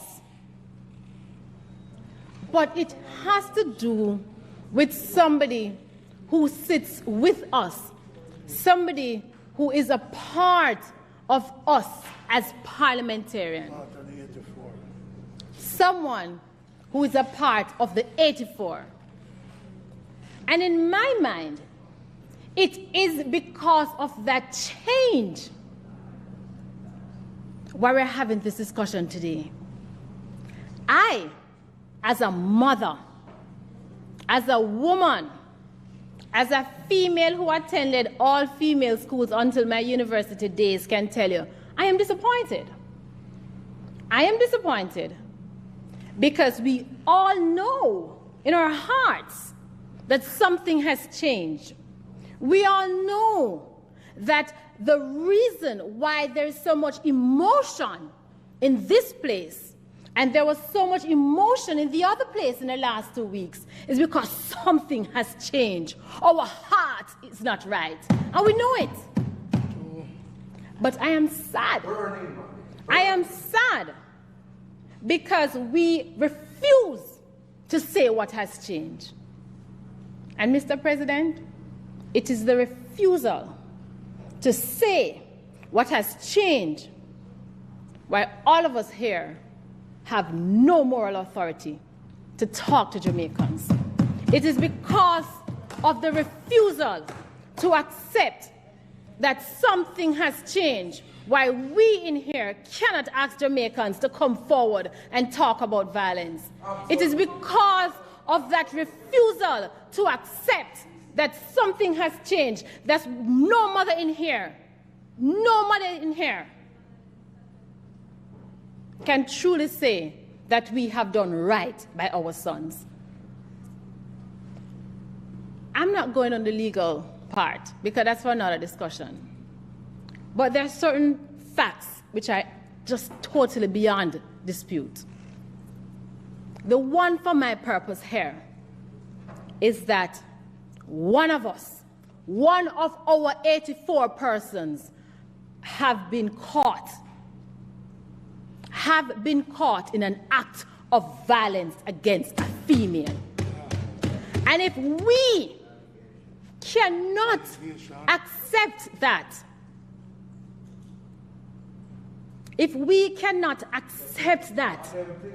then we cannot do what Senator Longmore asked us to do.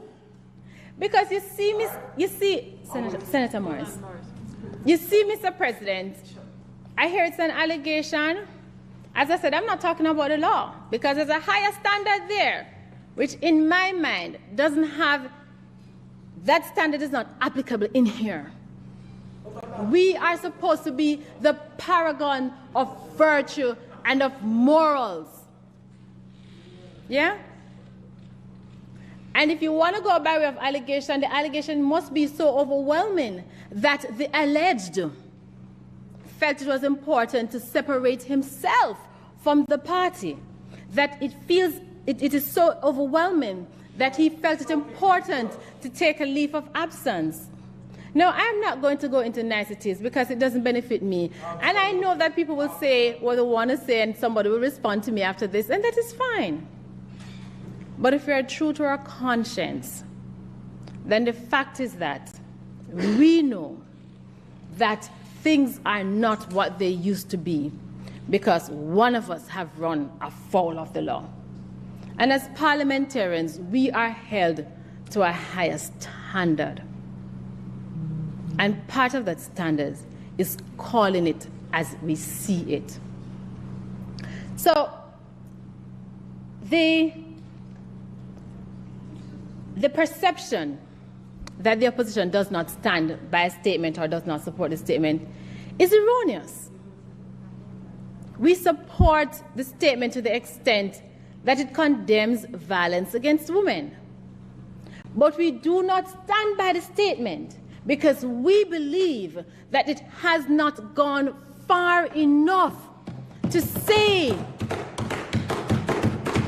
not only do we not support violence against women, but we cannot sit with someone in our midst who have been accused and where the evidence supports that accusation and allegation of violence against women. And until and unless we are prepared to accept it, we cannot come to the Jamaican people and ask for anything. I could deflect. I could talk about the fact that we need to focus some more on support systems. I agree. We have to give the psychological support. I agree. We have to talk about battered women syndrome. I agree. We have to do more to get rid of corporal punishment in our homes and in our schools. I agree. We have to do more to talk, to create a gentler and calmer society. I agree. But the fact is that we can't be instrument of advocacy when we cannot accept that there is something wrong.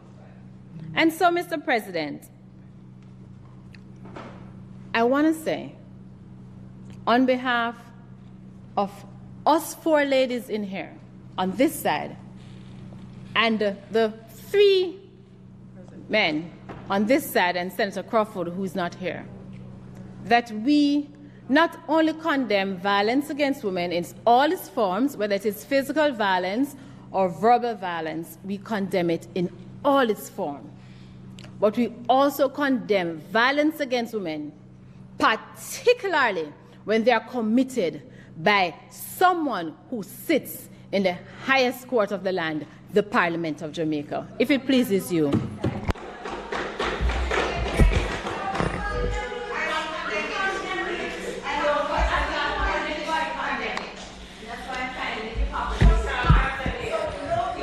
Mr. President,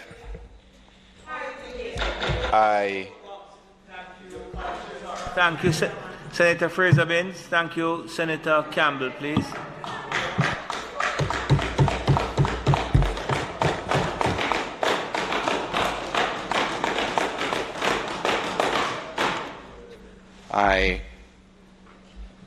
One of the rare occasions I get up to speak on anything in this place because I tend to do a little more listening. But it's one of the occasions where I have to. Because I'm disappointed in that we seem to be going down the road of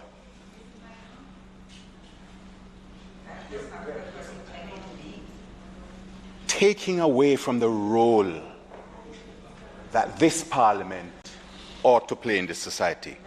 Firstly, I cannot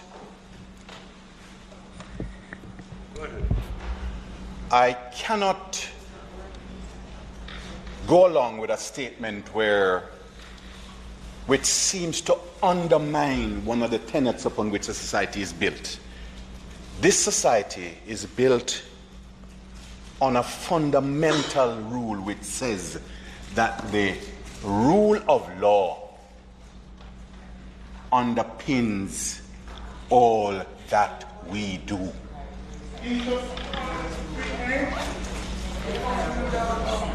The rule of law is paramount, and this being the highest court in the land, it ought to abide by the very rules it has created in order to help the society to do its business, to order our relationships. And we're failing to do that. I hear a statement coming out that we should condemn an individual before we actually determine. Why you condemn him? You put him aside. Let me say something, and I'd ask you, at no point did I hear anyone on the other side speaking, and I seek to interrupt. I don't do it. For one reason, there is a standing order which says you do not interrupt, save and except in circumstances where you're seeking clarity or on a point of order. Well, so let us try and abide by those basic rules which we have set. And so here we are. We have set rules ourselves, and we can't abide by them. Ironic. Indeed. But what is the overriding consideration? That the rule of law ought to govern. And it's only in exceptional circumstances that we go beyond. So here we are. We have determined that we are going to condemn an individual contrary to the rule of law. We're going to say that because we have seen a video which cannot stand any lawyer worth his salt in this country would go before the Chief Justice tomorrow morning and destroy that for what it is. And let me state my position very clearly. Absolutely no time will I condone any man placing his hand on any woman, or for that matter, any man placing his hand on another man, because it amounts to an abuse of that man's right to the space which he occupies. So let us accept for what it is. In this country, we have more male violence on male than anything else. Let us accept that. So when we are crafting a narrative, let us do so in a manner which respects the individual's right to space, to life, to occupying, and to his face and doing things. You're falling into that trap, Senator Bunting.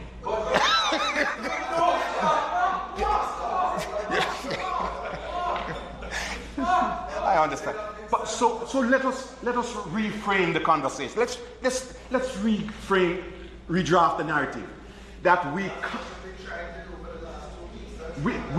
let us condemn, and we must accept, because we seem to be skewing the conversation. We're speaking about male violence on female, and the data does not support it. I am shocked at the level of male violence on male. And understand me clearly.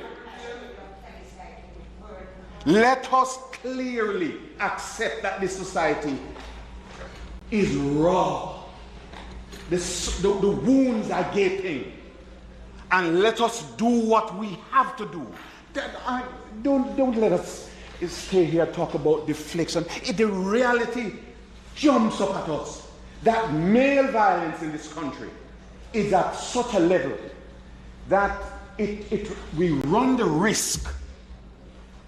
You take the average 14 to 18-year-old, and he says, I don't expect to live beyond 20. So let me, because he has seen his brothers and his uncles and all his male relatives who, upwards of 1,000 of them going on an annual basis. And how does it happen? It's not the women who are doing it to them. It's man doing it to man. And so let us try and redraft that narrative, which says condemn violence in its entirety. And at the same time, accept that because of our history, you see, we don't want to face up to it. That we don't want to take the conversation where it should go in the full scheme of things. That we men have been brought up in a society where we were taught to be violent, and we have to unlearn that. So what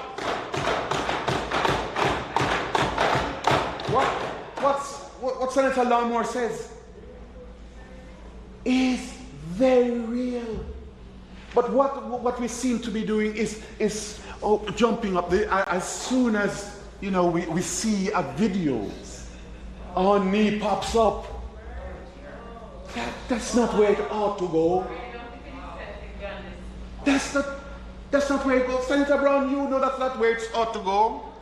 The conversation must speak to violence in its entirety. Yes, but that's where it ought to go. Yes, we have the immediate thing of having to deal with women who have been impacted.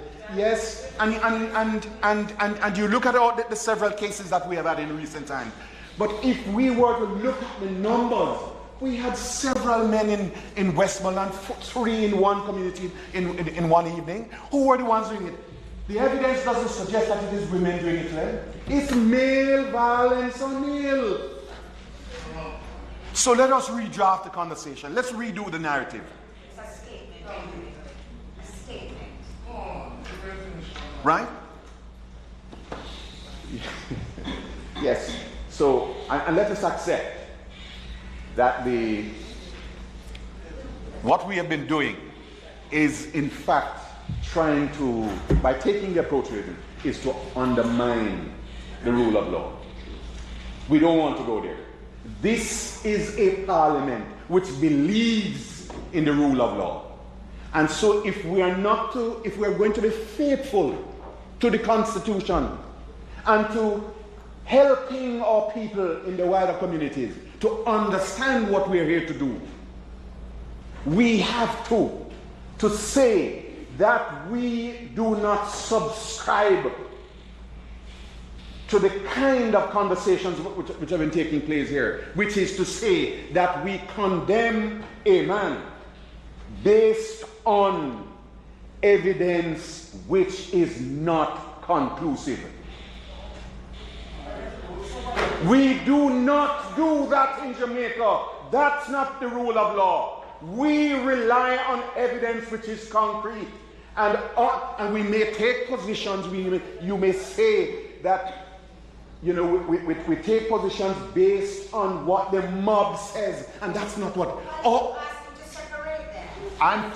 That's for another issue.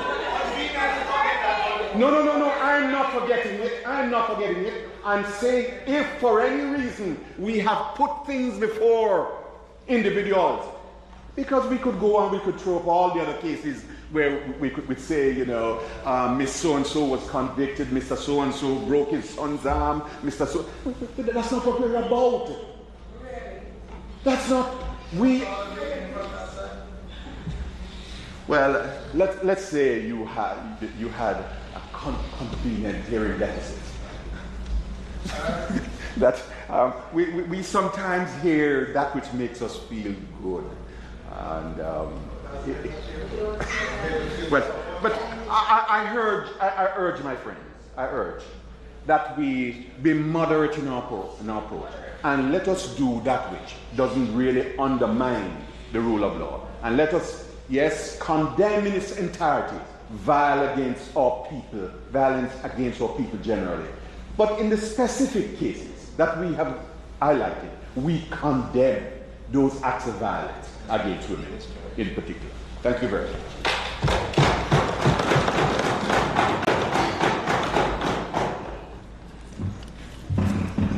Thank you very much, Senator Campbell. Senator Brown. Thank you, Mr. President. Mr. President, I'm approaching my 67th year on this earth. I never slapped a woman yet. Never beat up a woman. I was beaten as a child. I grew up with a single mother. I grew up with a slave background too. But I never beat a woman yet. Yeah, man, I'm rude to people who are rude. But I never beat a woman yet. And I don't intend for the rest of my life so to do. So I can't justify, Senator Brown, the beating of a woman by any man. So, President, I have imagined many times a place in Spanish Town described as William. William. That's the gallows. And I've held the view over many years that I need no legal representation, Senator Morris. If somebody violates my daughter, or my sisters, or my wife, or when my mother was alive, my mother, I need no representation. If I had to walk to the William, I would walk proudly, knowing that the honor of my family was held high and restored. So I don't need a lawyer once the jungle justice, in the absence of the rule of law, kicks in. I've held that view for many, many years and never beat a woman yet, and nobody must beat a woman for me or any other woman. So I make that clear. So, Mr. President, I am capable of looking at violence in its entirety, which is what is being urged of us. But I'm also capable, Senator Campbell, of looking at violence in its specific, because not one or the other. The beating with the stool, my friend Senator Brown, which you condemn, I know that. Even if you say otherwise, I know you condemn it. The beating of a woman with a stool is a specific which we must address. And we must address it because, as Senator Fraser Bin said, it was done by one of us. It was done by one of us, one of the 84. And as I say, the pain of the abuse will never pass, but the stain of the abuser will last forever. Whether that abuser is a user of profanity or a user of a stool, the stain will last forever. And I, as one of the 84, don't want that stain drained upon me. Are you, Senator Campbell, or any one of us who have lived a life without beating women?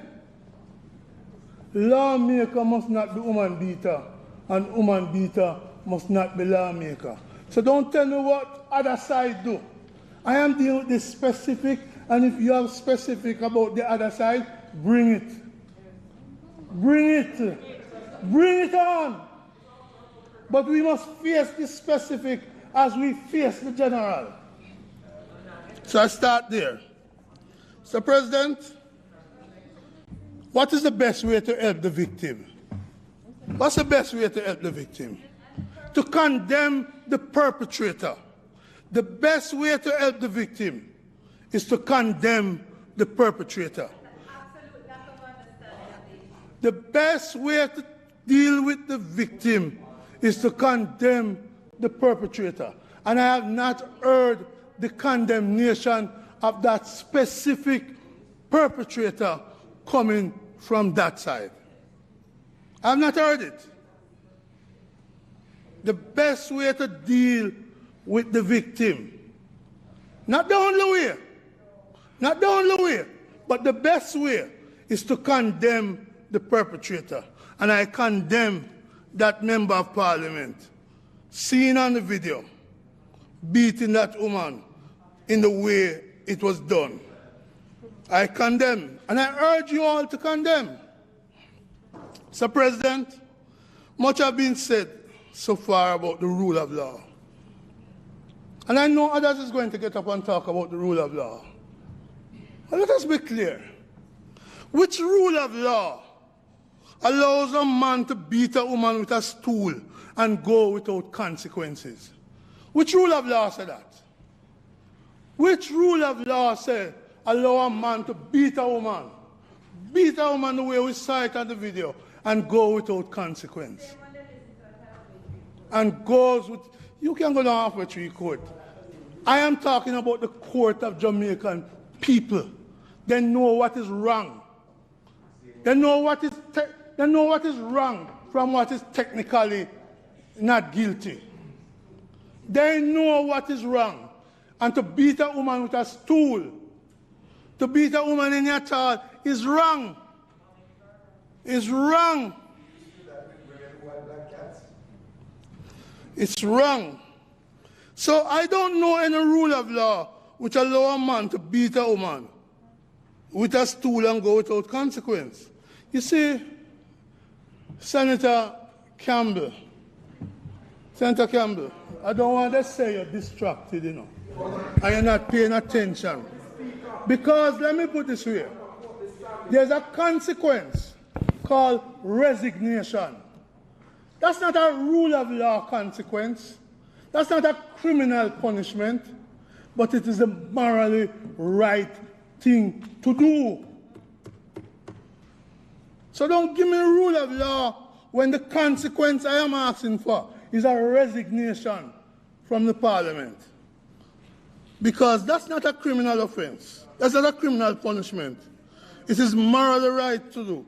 Mr. President, in 2020, in the House of Lords, and we take some guidance beyond our standing orders from May's parliamentary procedure. There's a parliamentarian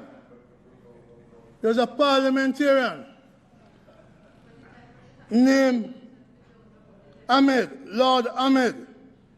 He was accused of sexually harassing a female. The Parliamentary Ethics Committee, the House of Lords Committee, carried out an investigation, brought back a report, and he resigned. He resigned. He resigned. He resigned. Not a rule of law. It is the morally right thing to do. So the issue for me. You want to reach the end before you start. Come on, my friend. The beating of that woman is the end in itself. The beating of that woman is the end itself. So the opposition elsewhere has brought a motion. If you're saying that at the end of that motion you support the resignation, I am just ahead of you, because I don't believe we need to wait for it. People must be willing to accept the consequence of their action. They must be willing to say, I did wrong. It's not a court business, Sinclair. Sinclair is not a court thing. Sinclair was acquitted. Not even called upon to plead. Not even called upon to plead. Not even called upon to plead. Sinclair, not even called upon to plead. Not even called upon to plead. Not even called upon to plead. The judge dismissed the issue because he was afraid. Bear that in mind. But Sinclair, you will not distract me from saying one of your own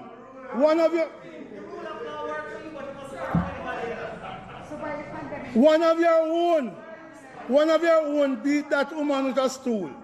One of your own beat that woman with a stool. One of your own beat that woman with a stool. And let me make it clear. Since you want to go to that, I said it before and I'm going to say it again. Your leader threatened a female poll clerk to box her in an election in West Central St. Andrew. Since you want to go there, I can go there too. But let us be clear. Resignation of George Wright. The resignation of George Wright is what is necessary. He should not sit amongst us, the 84, and we must stop defend him. Why did you bring this statement? Did I say, Mr. President, did I say I thank Senator Rodriguez for bringing the statement here and having this debate on the issue? Because by our raising it, it has given the country a chance to hear again about the egregious beating, the barbaric beating of that woman by one of us. That one of us, Senator Kamina Johnson, as Senator Morris pointed out, is, let's put at the same level as your flexi rape comment. And the way you all treated the flexi rape comment. And A.J. Nicholson came and apologized. Just as the president apologized for using profanity. Right? The reality is, unless there's a resignation, the stain will be on all of us. But your side will stand more condemned for doing nothing to remove the stain from the parliament of a parliamentarian beating a woman with a stool. And Senator Samuda, you can make a sort of vote, but what I know as a fact, as a young man, you don't support what happened. I know that. And you can't deny it. You don't support what happened. You don't support it. Time to fire George Wright. George Wright must resign, or else this parliament is condemned as supporting woman beater. May it please you, Mr. President, and no amount of profanity can stop me from saying George Wright is the woman beater and he must go from our parliament.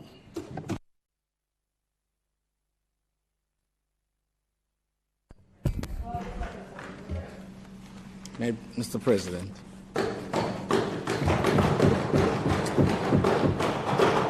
Thank you, Senator Brown. Senator Brown.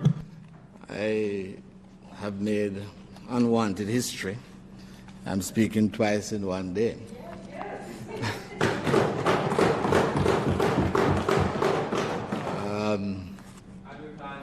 Observe that the first time you speak was much longer than the second time that you're going to speak.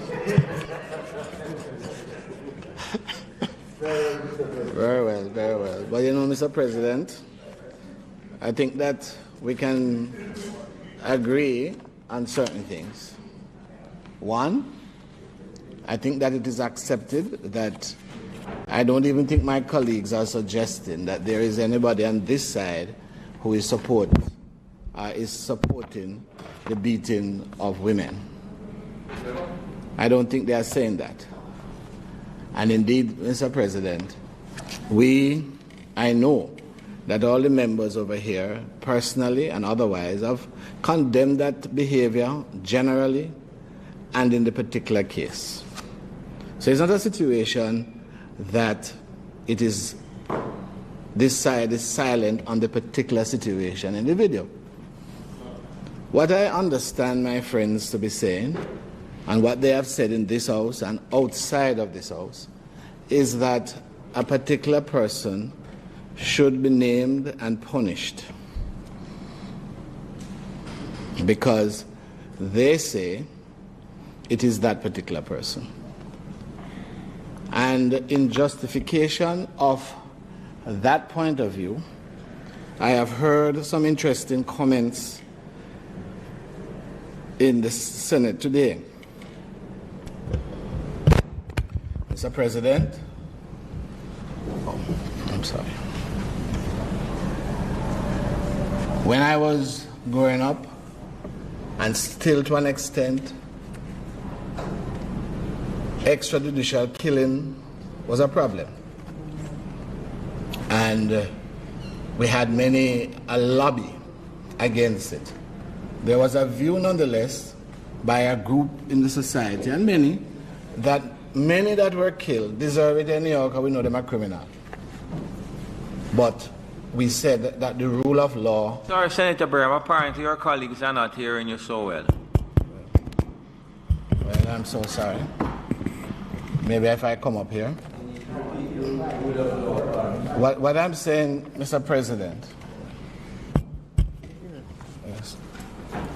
What I'm saying is that extrajudicial killings were justified and are justified by many Jamaicans because they say that the police know what they are doing. And if it is not, and I'm going to ask Senator Lambert, listen to what I said. Because I listen to you carefully, you know, listen to you carefully. And I don't want you to leave today and say that I am supporting violence against women. And I don't want you to leave here to say that I am supporting the video beating. Because that is not true. I say you don't. Right? I want you to listen to what I'm saying. But what I'm saying to you is that it is violence against women, condemned. The video beating, condemned. Yes. But I was drawing the analogy with the beating or the killing, extrajudicial killing of criminals. Indeed, that has created such a problem, and so many innocent people were dispatched in this type of judgments that were exercised. But the reason why extrajudicial killing, Mr. President, was not supported is that the rule of law that we practice does not support it. So, my friends on that side love the Constitution. They do. Indeed, when it is appropriate, and it might be mentioned here today, the Constitution, the Constitution, the Constitution. And so, even in the worst of situation, regrettably, we still have the Constitution. And so then, I look at a video, and I don't know who it is, but I see the beating. Senator Brown says a particular person, should I then use what Senator Brown says and describe it as a particular person when I don't know, Mr. President? Should I use it and call up somebody's name, Mr. President? When I know it's fine, no fine. I will say what I'm saying, and I've just started. Right? Call him Stoolman if you wish. But am I to come in here? Suppose I said the person in the video with the stool looked like Senator Morris. And I genuinely believe it looked like Senator Morris. Right? Would it be appropriate? Would it be appropriate, Mr. President? Because I look at the head top and I decided it looked like Senator Morris to come here and call up his name, Mr. President? Use the privilege of Parliament to call up his name? It would not be. That's what our rules say that we ought not to do. I hear, you see, Senator Morris mentioned, Senator Morris mentioned Mr. A.J. Nicholson, former senator. But there was no doubt that it was former Senator A.J. Nicholson who said what he said. There's no video that one had to look at. And if you look at a video, it will be clear that he was distinguished and distinctive. So it's not the same analogy. I personally feel that in the circumstances, I can't say is this gentleman. And I shouldn't say it. But I hear my friends, and at least one of them, we are not talking about the law in this place. We are held to a higher standard. I can't understand my friend I know understand this legal business. I know she does. She says she not deal with law, Mr. President. Mr.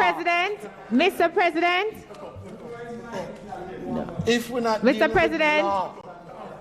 President, just a point of clarification, because I think perhaps the first time I'm going to interrupt Senator Braham. But Senator Braham, I just want to clarify that there was nothing to infer that there's a disregard for the law. The intent was to say that in here what we're talking about was a standard of proof, because the matter of the law and the standard has to be dealt with at a different place. All right, okay. And if you recall, sir, I then went on to talk about the moral obligation. So I just want to make it clear so that there's no misunderstanding, because as my friend knows, and as my former lecturer, he knows Senator that as an Braham, officer of the court, Thank you, Senator that the Fraser. law is very important. Thank you, Senator Fraser. Senator Braham, continue, please. To my mind, what Senator Fraser Bin says demonstrates that she recognized she made an error. And I accept that you have made an error. When you say, when you say, and you say the words were said, we are not talking about the law. We can't say that in this place. Neither can we say it in the country, in the bar, or on the football field.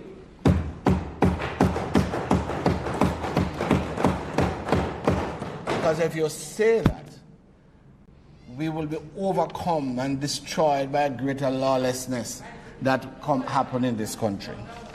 Indeed, Mr. President, a statement was made that Mr. Wright should be fired. Well, you said fired as well. Believe me. And I'm coming to the resignation. Just let me finish. We don't always agree, but let me finish. The point is, though, that the Constitution again binds how a member of either house is dealt with. Right? There's a particular constitutional case that Senator Brown mentioned with great glee at every opportunity. But in a strange way, that case also governs the situation. So he can't be fired. It's a fact. And you can't go to him and force him to resign. Look at the case. If you want to support for my legal position, look at the very case you like. You cannot do it. You don't remember the case. And then, Mr. President, it is said that the person has not said it is him or not him. I heard a member on radio saying that in Jamaica we do not have the right against self-incrimination. I heard somebody say it. But the fact is we do. And when it is exercised, no, it's a fact. When it is exercised, what do I do? Can I then say you should not exercise it? Fine, let me finish. You're not allowing me to finish, you know. You don't agree with me, but let me finish. Let me finish. Well, yes. The point is, though, Mr. President, those rights are enshrined, and persons in this House, in the Senate, and in the other one are entitled to the benefits of those rights, whether I like it or I don't like it. And when it touches the people in this House, the Senate or the other House, Mr. President, I cannot, with all due respect, call for its abandonment. I cannot do that, and it would not be right. It would not be right, Mr. President. So I wish to say that Jamaicans are entitled to the rights given to them. And I am one of those who says that the Constitution doesn't take account of the community as it should. But that's the Constitution we have. We have to live with it until we change it. And until such time, and indeed it's very telling that other authorities have said they can't make out the person. I don't know who the person is. So should I come here, Mr. President, and stand in all conscience that I know the person, that is him? I can't do that. How can I do it? That's what I want to know, and that's what I'm grappling with. How can I do it when I don't know? I haven't been to Westmoreland and meet one of those witnesses who tell me it's him. The person questioned haven't said it is him. I can't recognize him. How can I do it and be true and faithful to the law that I swear to uphold? That's what I want to know. And, you know, that is a challenge. So at the end of the day, I condemn the beater in the tape, on the video, whoever the person is. I condemn women beaters personally. But I personally will uphold the rule of law.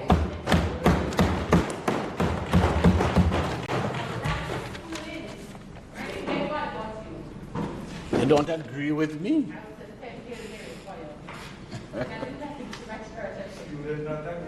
She don't.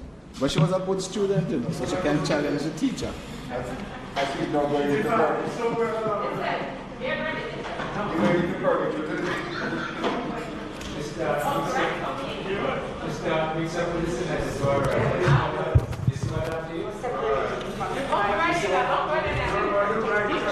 Thank you, Senator Bram. Senator Bunting.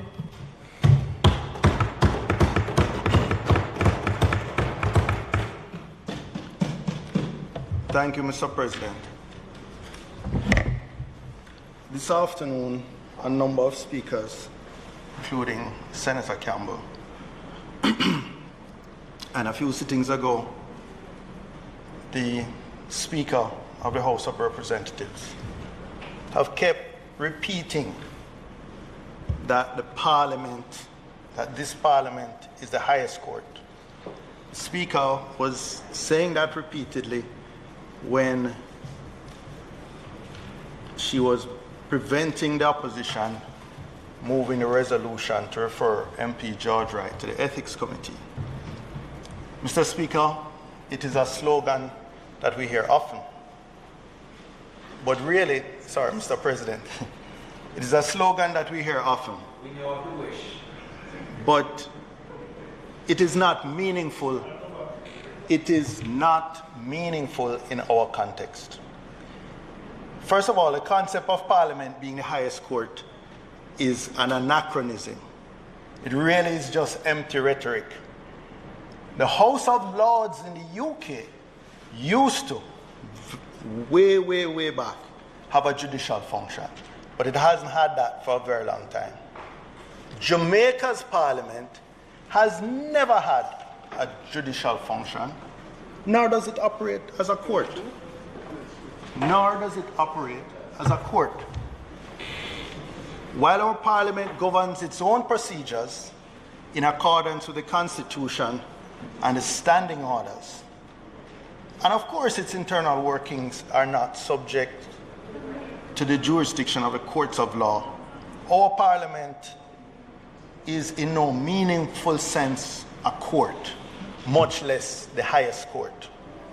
So we keep getting drawn into this sort of legalistic argument as if to suggest that unless we can meet some standard of evidence that would meet the criminal standard in court, we cannot act. That is not true. In every organization, persons are held accountable for their actions, whether or not it meets the bar of a criminal charge. Every organization. Accountability is central to management, to leadership, to governance, whether in the public or private sectors. Mr. President, a couple of weeks ago, I listened to the House of Representatives at their sitting where they were debating violence against women. Many members, particularly female members, spoke passionately and were rightly outraged over the series of recent violent incidents. I think the murder of Kanice Jackson and at the time the disappearance of Natalie Dawkins was topical. Members were making suggestions to remove judicial discretion, remove the right to plea bargain for these offenses. And, I believe, while some of them I think was misguided, it was all well-intentioned. And it showed courage and passion. Not long after that was when this video started circulating. The video showed a vicious, brutal, repeated beating of a woman by a man. She didn't die, but only by the grace of God, because any single one of those blows with a stool could have been fatal.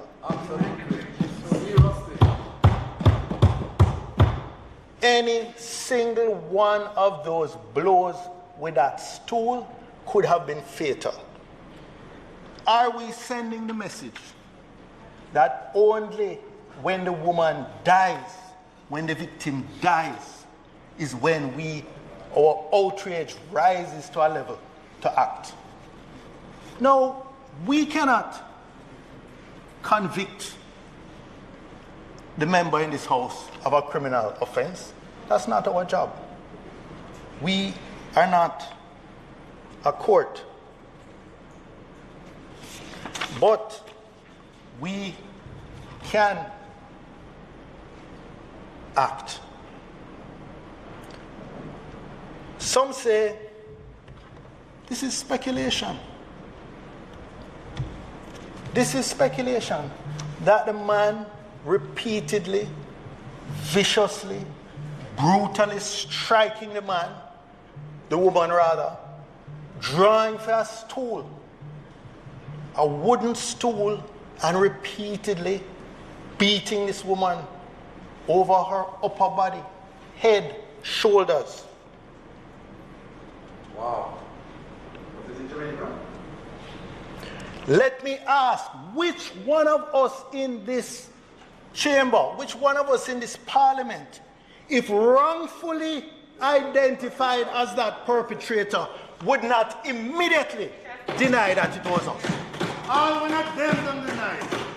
All one of them do it. Which one of us, innocent, wrongly identified as the perpetrator of this brutal, vicious beating of the woman, would not immediately jump to defend our honor and say, clear this up, that's not me, I wasn't there. Wasn't me. But when we talk about, well, he has neither confirmed nor denied, that is, we know, every one of us here knows what the truth is. George Wright will no longer sit in the GLP government caucus, not because of speculation, because while he may have the privilege of not incriminating himself in a criminal investigation, when his party general secretary or leader or senior officer calls him and says, what happens? He doesn't have that luxury. So that is why the party can act. The same party that forms the government. That is why it's not because of speculation that George Wright is now on leave from the House. The Speaker gave him leave but said nothing as to reason. So what that suggests now that, the people of Central Westmoreland will go unrepresented. Taxpayers' money, we are not told if it is still being paid or not, but we have not been offered the courtesy of an explanation by either the member or the Speaker who granted him leave. Mr. Speaker, Mr. President, sorry? Is he being treated? Well, I am not qualified to answer that. So, Mr. President, this idea of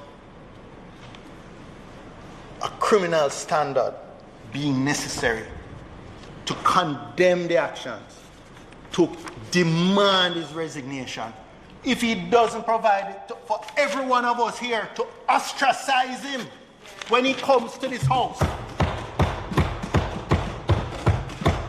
If you're talking about unity, let us unite around that.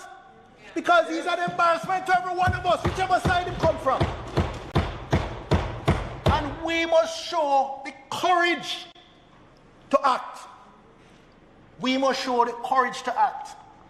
Even when Martin Luther King and Gandhi and those civil rights activists thought they were powerless, or people thought they were powerless, they still had the courage to act with whatever range they had, whatever limited range of actions were available to them. They had the courage to do it. Mr. Speaker, Mr. President, the joint statement, the so-called joint statement, because we now know that the female senators, opposition senators, did not sign off on it. And it is not because there is anything in here that anyone would disagree with. But this is not a courageous statement. This is not a courageous statement. What the female senators, opposition senators, have said is that this does not represent them because it does not go far enough. Unite with wrong. No, You know, right. RIGHT. Peter Tosh said, I don't want peace. I want justice. I want justice. A number of the senators from that side have said, oh, but you've missed the opportunity to provide unity. But unity is not the most important thing here. It is justice. It is accountability. That victim, the best thing we can do for her and for all the victims that we can do here in this capacity is to hold a member of parliament accountable, demand his resignation. Whether or not we have the legal authority to fire him, we can demand his resignation. If everyone on that side and everyone on this side demand his resignation, he will not be able to come through those doors again in this chamber.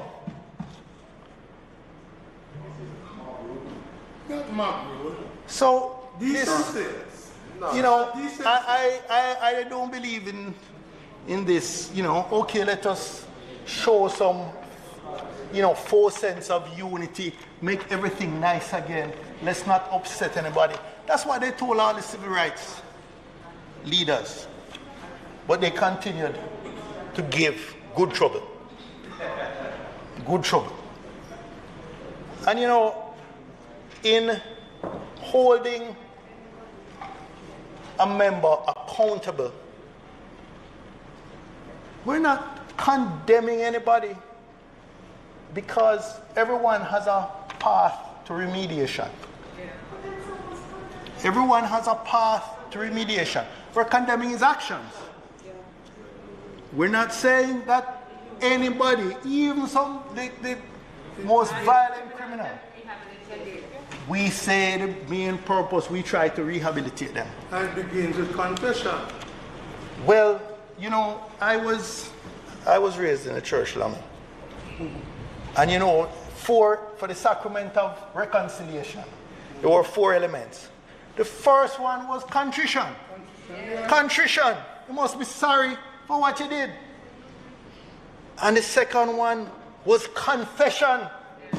Owning up, honestly accepting responsibility to what you did. We haven't seen any of that. Nor from his supporters. The third is satisfaction. Doing what is possible to repair the harm. And only then can we talk about forgiveness by either man or a higher power. So, Mr. President, the statement, we don't disagree with what is in the statement, but reading it, listening to it, in a sense, is analogous to eating a tasteless bowl of porridge. It may have some nutrition in it. It may be good for you to an extent, but it's not spicy. It's not tasty. It's not going to be memorable. It's not going to stay with those who are hearing it. They're not going to be moved by the passion and the conviction of the persons who wrote this statement. In fact, Mr. President, vague generalities, quite frankly, would make me, and I'm sure the opposition senators, would make me feel like an accessory after the fact to that meeting. So this kind of vague, you know, sort of obfuscating the thing, talking all about, no, it's not, suddenly it's not about accountability. It's a national problem. And the sources of, you know, paternal deprivation that may have caused it in this case. It is not violence against women anymore, even though it was 2 weeks ago. It's not violence against women anymore. It's no gender-based violence or societal violence. You know, Mr. President, in another country, they did the same thing. when the Black Lives Matter movement was getting militant and getting support across the world. You know, they come back, well, it's not just black lives, it's all lives matter. Of course all lives matter. But it was not responding to the exigencies of the moment, the structured institutional racism that black people were facing in the United States. So in that context, saying all lives matter was a deflection, a watering down, diverting attention. So what we're here to deal with today is not the societal violence, is not man-on-man violence. We're here to deal with the violence against women, a most egregious example of which we saw on that tape and was committed by a member of Parliament, of this Parliament. So, Mr. President, Peter, somebody said that the bowl is a watered down bowl. A watered down bowl of porridge. Water down. People are watching now. And I'm saying us comment. Mr. President, it is always the right time to do the right thing. But in this specific case, right is wrong. Right is wrong. Say it again. Victor Wright is wrong. Victor Wright. George Wright is wrong. George Wright. George Wright is wrong. The member from Central Westmoreland, does not deserve to continue to represent the people of Central Westmoreland. And all of us must be united in calling for his resignation. Thank you.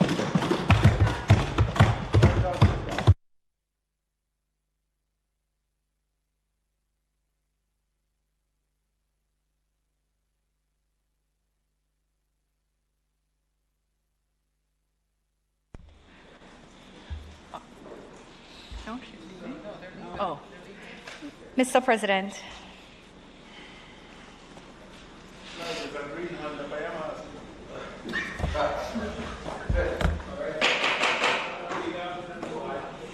Thank you, Mr. President.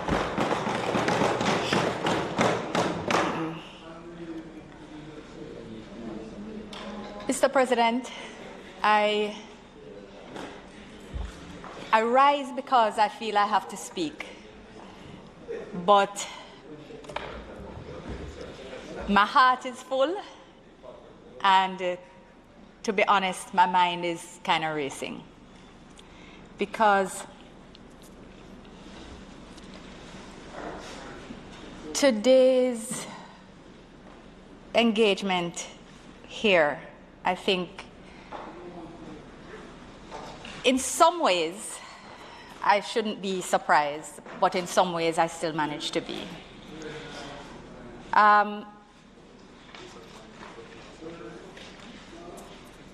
I think that says it well. Disappointed, but not surprised. But I was hopeful. And when we determined to put forward the Speaker's statement with an intention that it cover all women parliamentarians, as she had intended when it was conceptualized, I would have thought that even if we had suggested adjustments, or even if it could be adopted jointly, but supplemented with views, it still would have been an opportunity to go above the politics, to send a signal above the politics.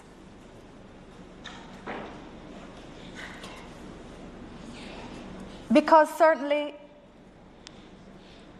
the voice of everyone that has spoken on this matter has not been to water down the issue. And to speak about violence and violence in society is not to water down the issue of gender-based violence. it's actually a recognition of the true embedded cyclic nature of what we are reaping in Jamaica now. Because the violence in the home causes the children to learn violence and to either become abusers or abused. It makes the violence enter the schools and the communities. And the young men spoken about earlier who don't see themselves living past 18 or 20 and therefore don't care about anything are often products of this very same violence.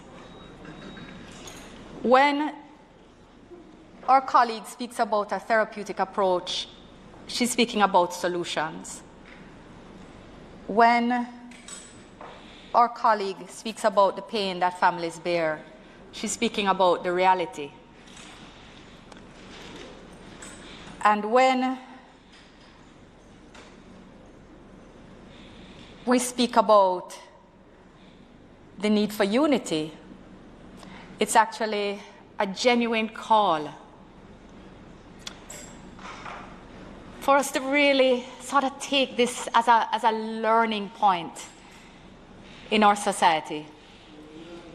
Because there are many lessons that can be taken from this.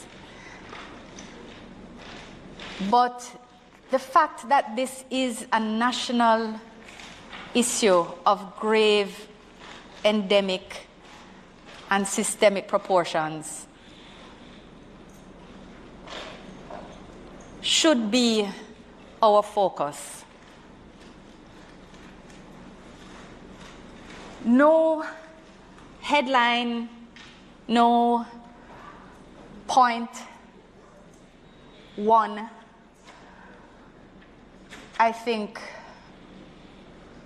could outvalue the value of what could have been a full unified position. And not to devalue the views of our men at all. You all know I love and value you greatly. But I think if we could have had a woman's position today, it would have been a good thing. And the voice of men is important in the discussion about gender-based violence. And it's in fact one of the things that we call for, to say we have to expand the partnerships around the discussion if we are going to have real conversations and have real impact and real behavioral change. And it will require behavioral change, and it's going to require cultural change. And that will be in the politics on both sides as well. And I think when the Jamaican people look on and they hear the barbs and the allegations going one way, and they know the history and read the papers as well, they make their own conclusions.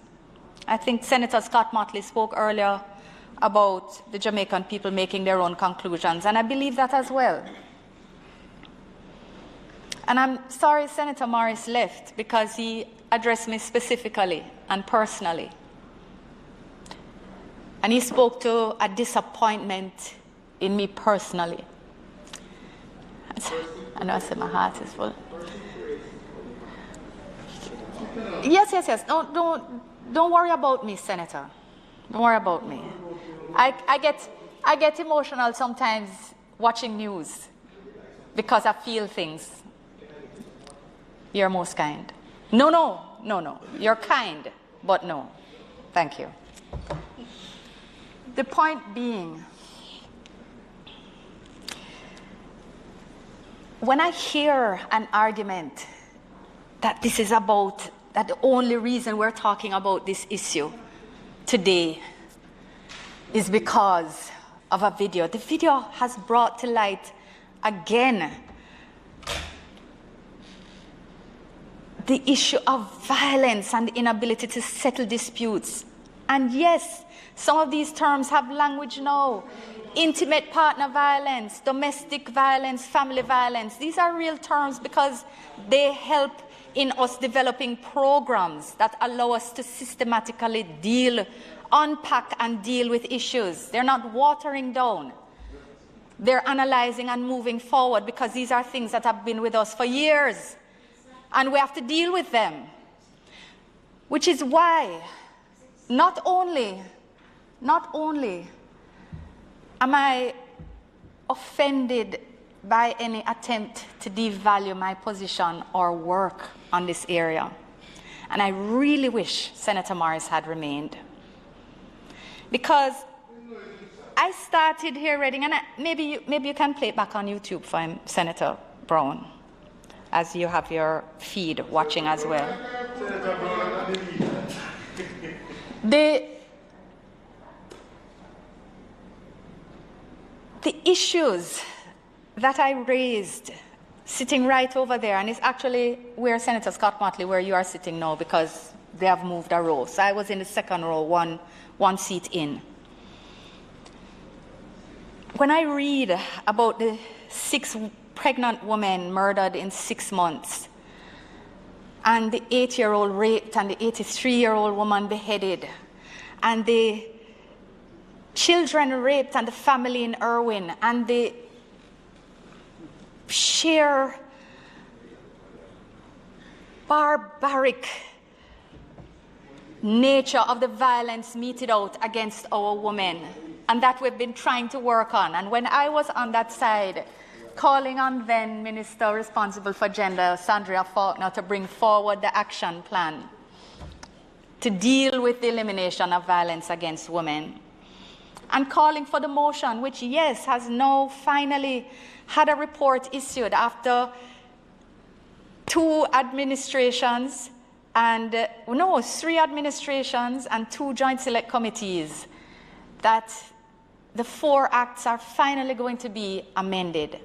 And the Domestic Violence Act, just to be clear, the amendments, which include increasing the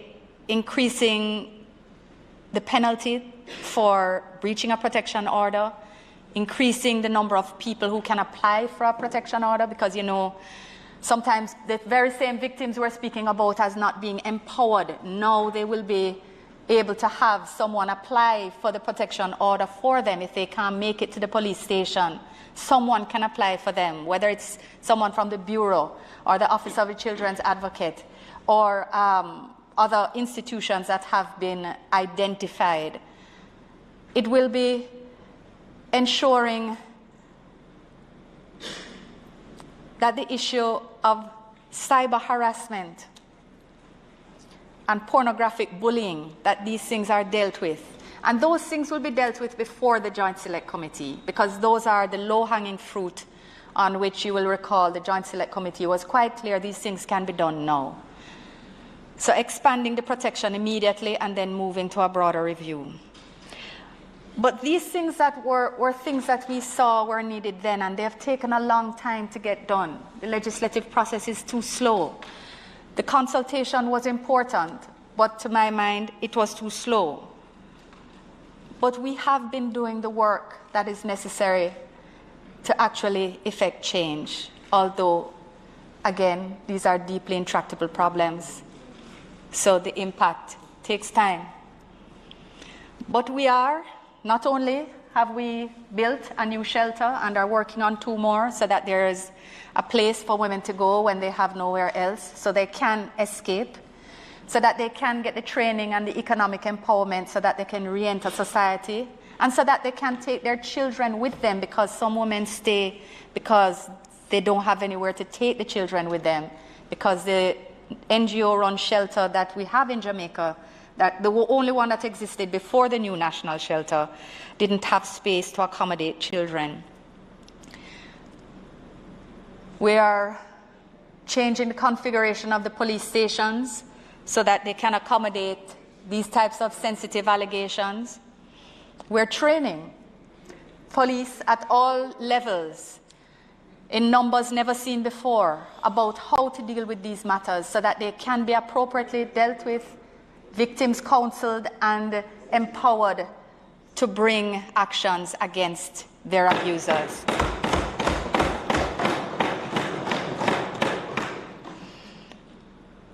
We have gotten support from the international community, ensuring that the Spotlight Initiative, which is providing $10 billion US dollars over 3 years to support our integrated action plan, to strategic action plan to end violence against women, and the integrated action plan to respond to child violence, and together they also have a family violence element, which deals with rehabilitation, it deals with the prevention, dispute resolution, as well as, of course, ensuring that we're looking at both sides of the issue, the male and the female side.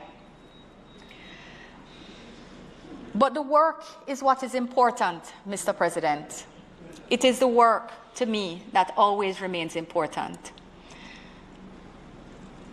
And I think if we remain focused on that, then Jamaica will win. It is critical, I think, that we note, and I think Senator Braham, had already clarified the fact that not only did Minister Grange speak on behalf of the women on this side initially as soon as the video came out, but we have all condemned it, and in different fora.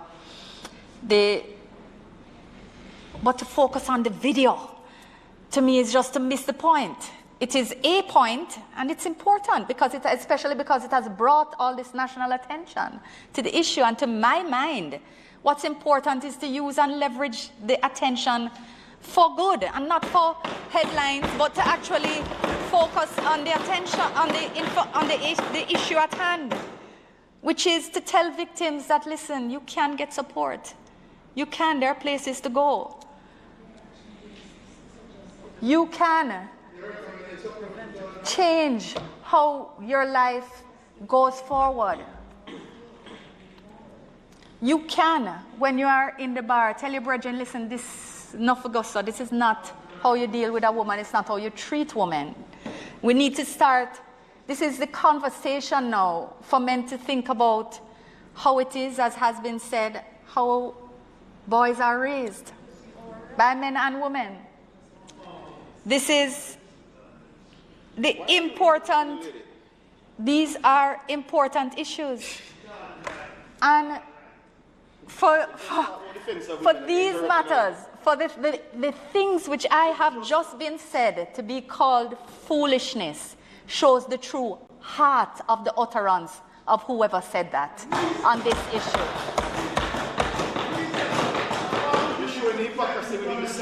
And that you beat your chest about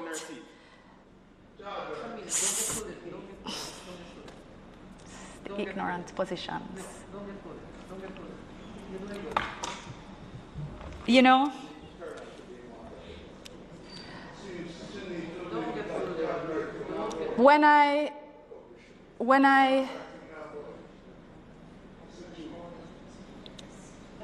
when Senator Morris spoke about, all right. But don't listen. Not listening to that, but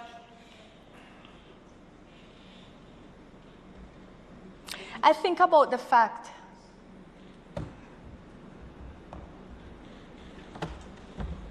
that there was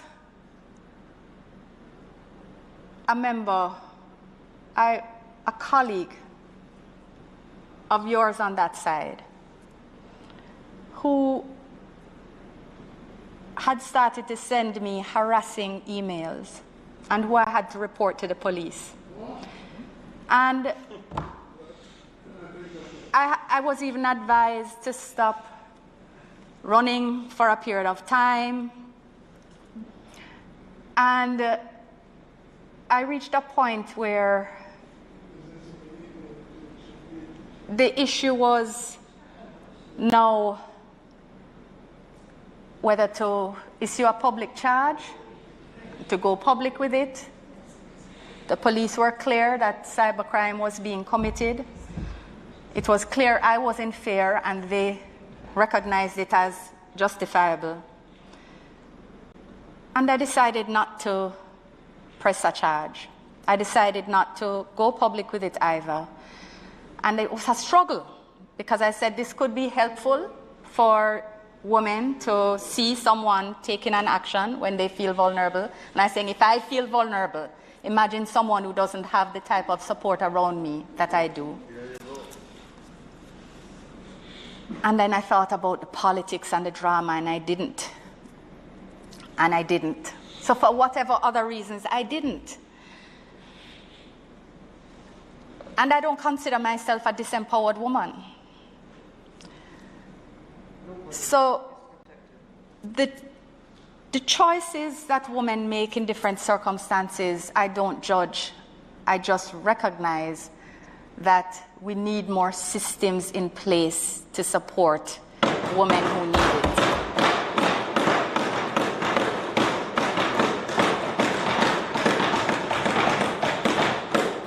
And the choices we make about speaking on different things are personal choices for all sorts of different reasons. But I cannot help but think what a victory this could have been today had we all been able to come together. And you know, and this wouldn't have muzzled anyone. Supplemental positions could always have been taken, but if we could have unified at the start, I think we'd have had a different day, and we could have sent a different signal. But the work will continue, and I believe in our future. I believe that we will do better as a country, that we will get on top of this violence, this scourge that bedevils us every day and impacts our society in ways that we probably don't even realize. But, Mr. President, I know that the hour is late, so we have had opportunities missed, but we will have future opportunities. Absolutely. And I know that we will see a better day. Thank you, Mr. President.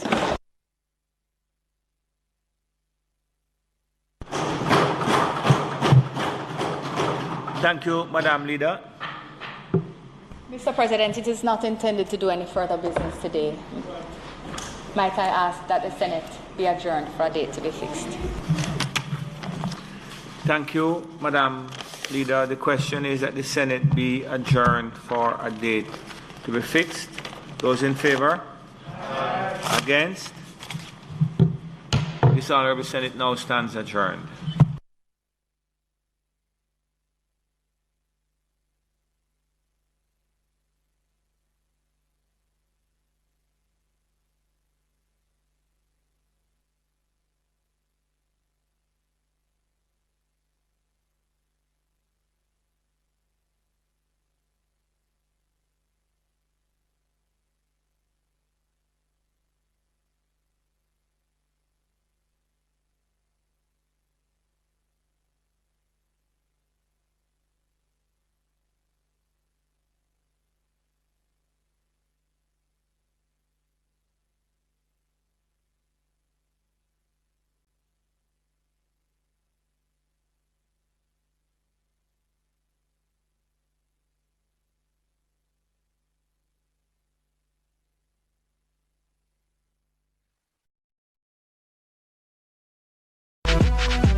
Yourself a fighting chance.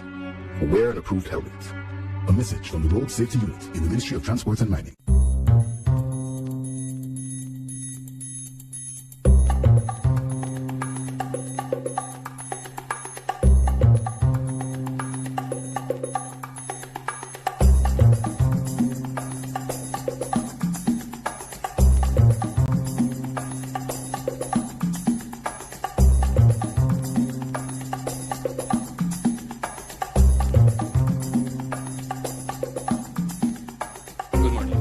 My name is Andre Reed, Watershed Officer at the National Environment and Planning Agency.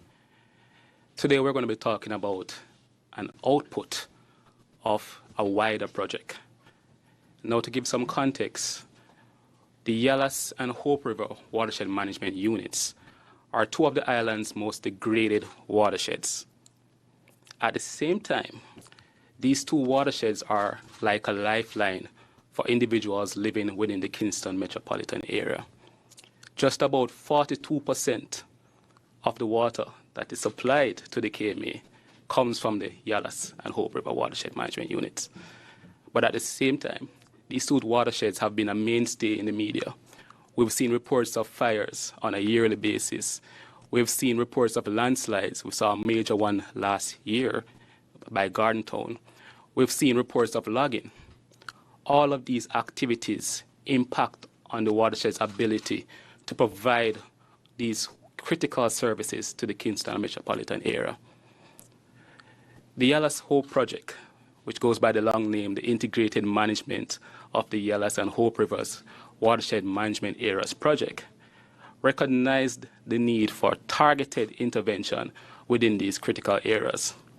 Over the last 6 years, through funding support from JEF, IDB, and Government of Jamaica, we have implemented activities towards the improved conservation and management of these two watersheds, as well as the provision of water to the Kingston metropolitan area.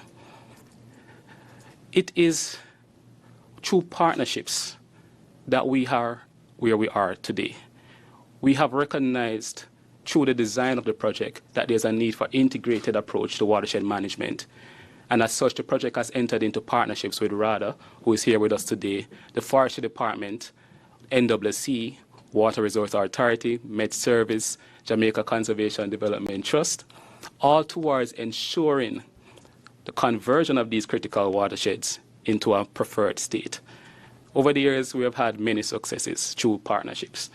We've seen a reduction, an 8% reduction in sedimentation coming out of these watersheds. We've seen a 500 hectares reforested. Those are degraded lands that were reforested under this project. We've seen over 5,000 individuals that have been engaged in sustainable land management practices. We've gone ahead and we've generated a lot of data. All of this data is supposed to be ported to what we designed as a GIS decision support system, which will house this data, generate more data, and allow for data sharing amongst the agencies. We've even designed a means of sustainable financing watershed activities, and that is through the Payment for Ecosystem Services scheme. Through that scheme, it is anticipated that if implemented, continued intervention within the area will be fully funded. Now, much as I said earlier, all of which we did was through partnership. The reforestation efforts, it was through partnership with RADA, Forestry Department, and our farmers that we were able to achieve this target. We recognize the need to sustain this approach, though. You can't just plant. You've seen over the years, we've seen instances of drought, all of which impact the survivability of these plants. So we went ahead and we partnered again with RADA to create and allow for sustained growth of these plants through the irrigation systems consultancy, which is what Mr. Henry will be giving you more information on today. We do recognize that one of the key results of our project was the partnerships that were forged, which is why immediately when RADA reached out and said they wanted to do this think tank, the NEPA ran in and said, of course we'll support, because it's through these partnerships that will ensure that the project does not remain a 6-year project. It goes to a programmatic approach, which then allows for continued results within these two critical watersheds. For more information on the other side of it, now I'll hand over to Mr. Henry. My name is Dwayne Henry, Director of Project Management and Coordination at RADA. So we've been tasked with the implementation of the project, and so far we have been provided with 382 names, of which 315 farmers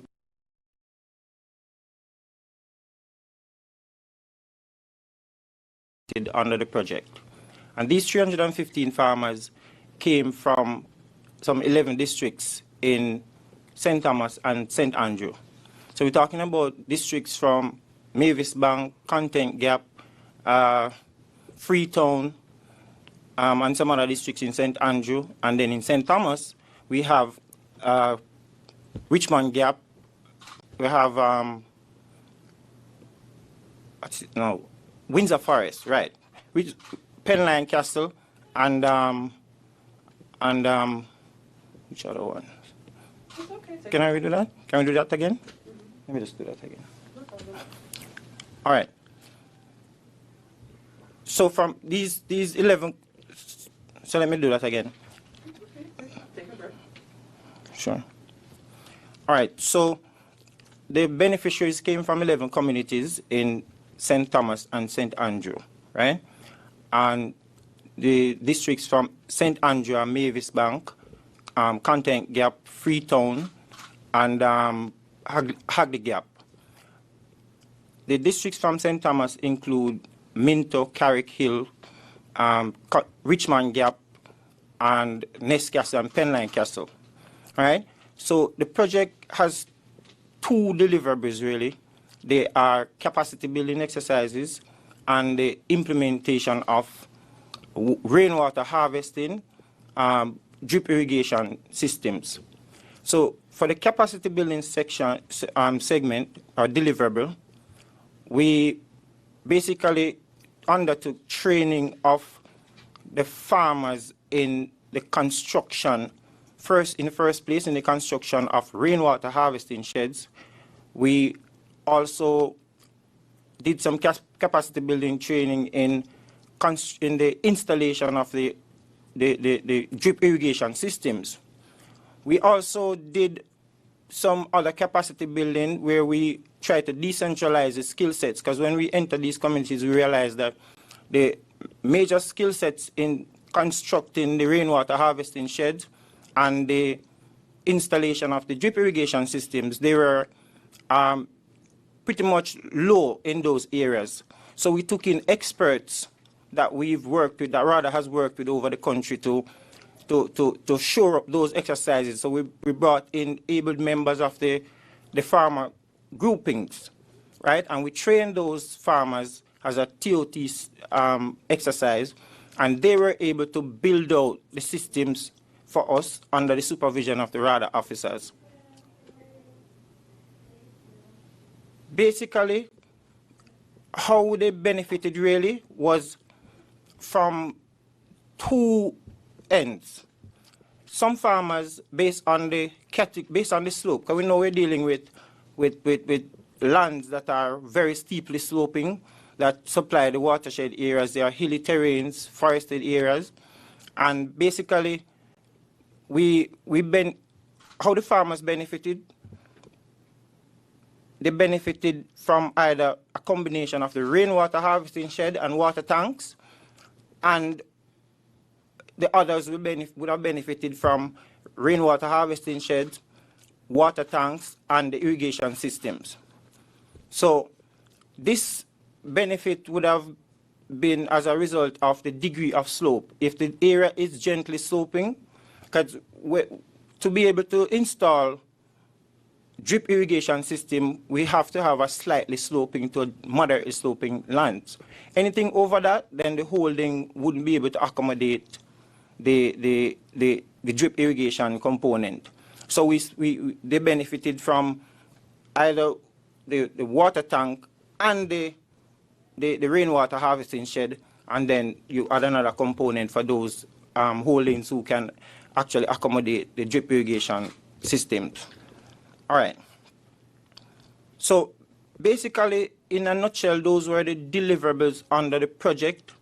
But we've had many spin-offs in terms of, so far we've had farmers growing crops throughout the implementation cycle. As soon as the systems were installed, farmers were up and ready, installing, well, basically growing their crops.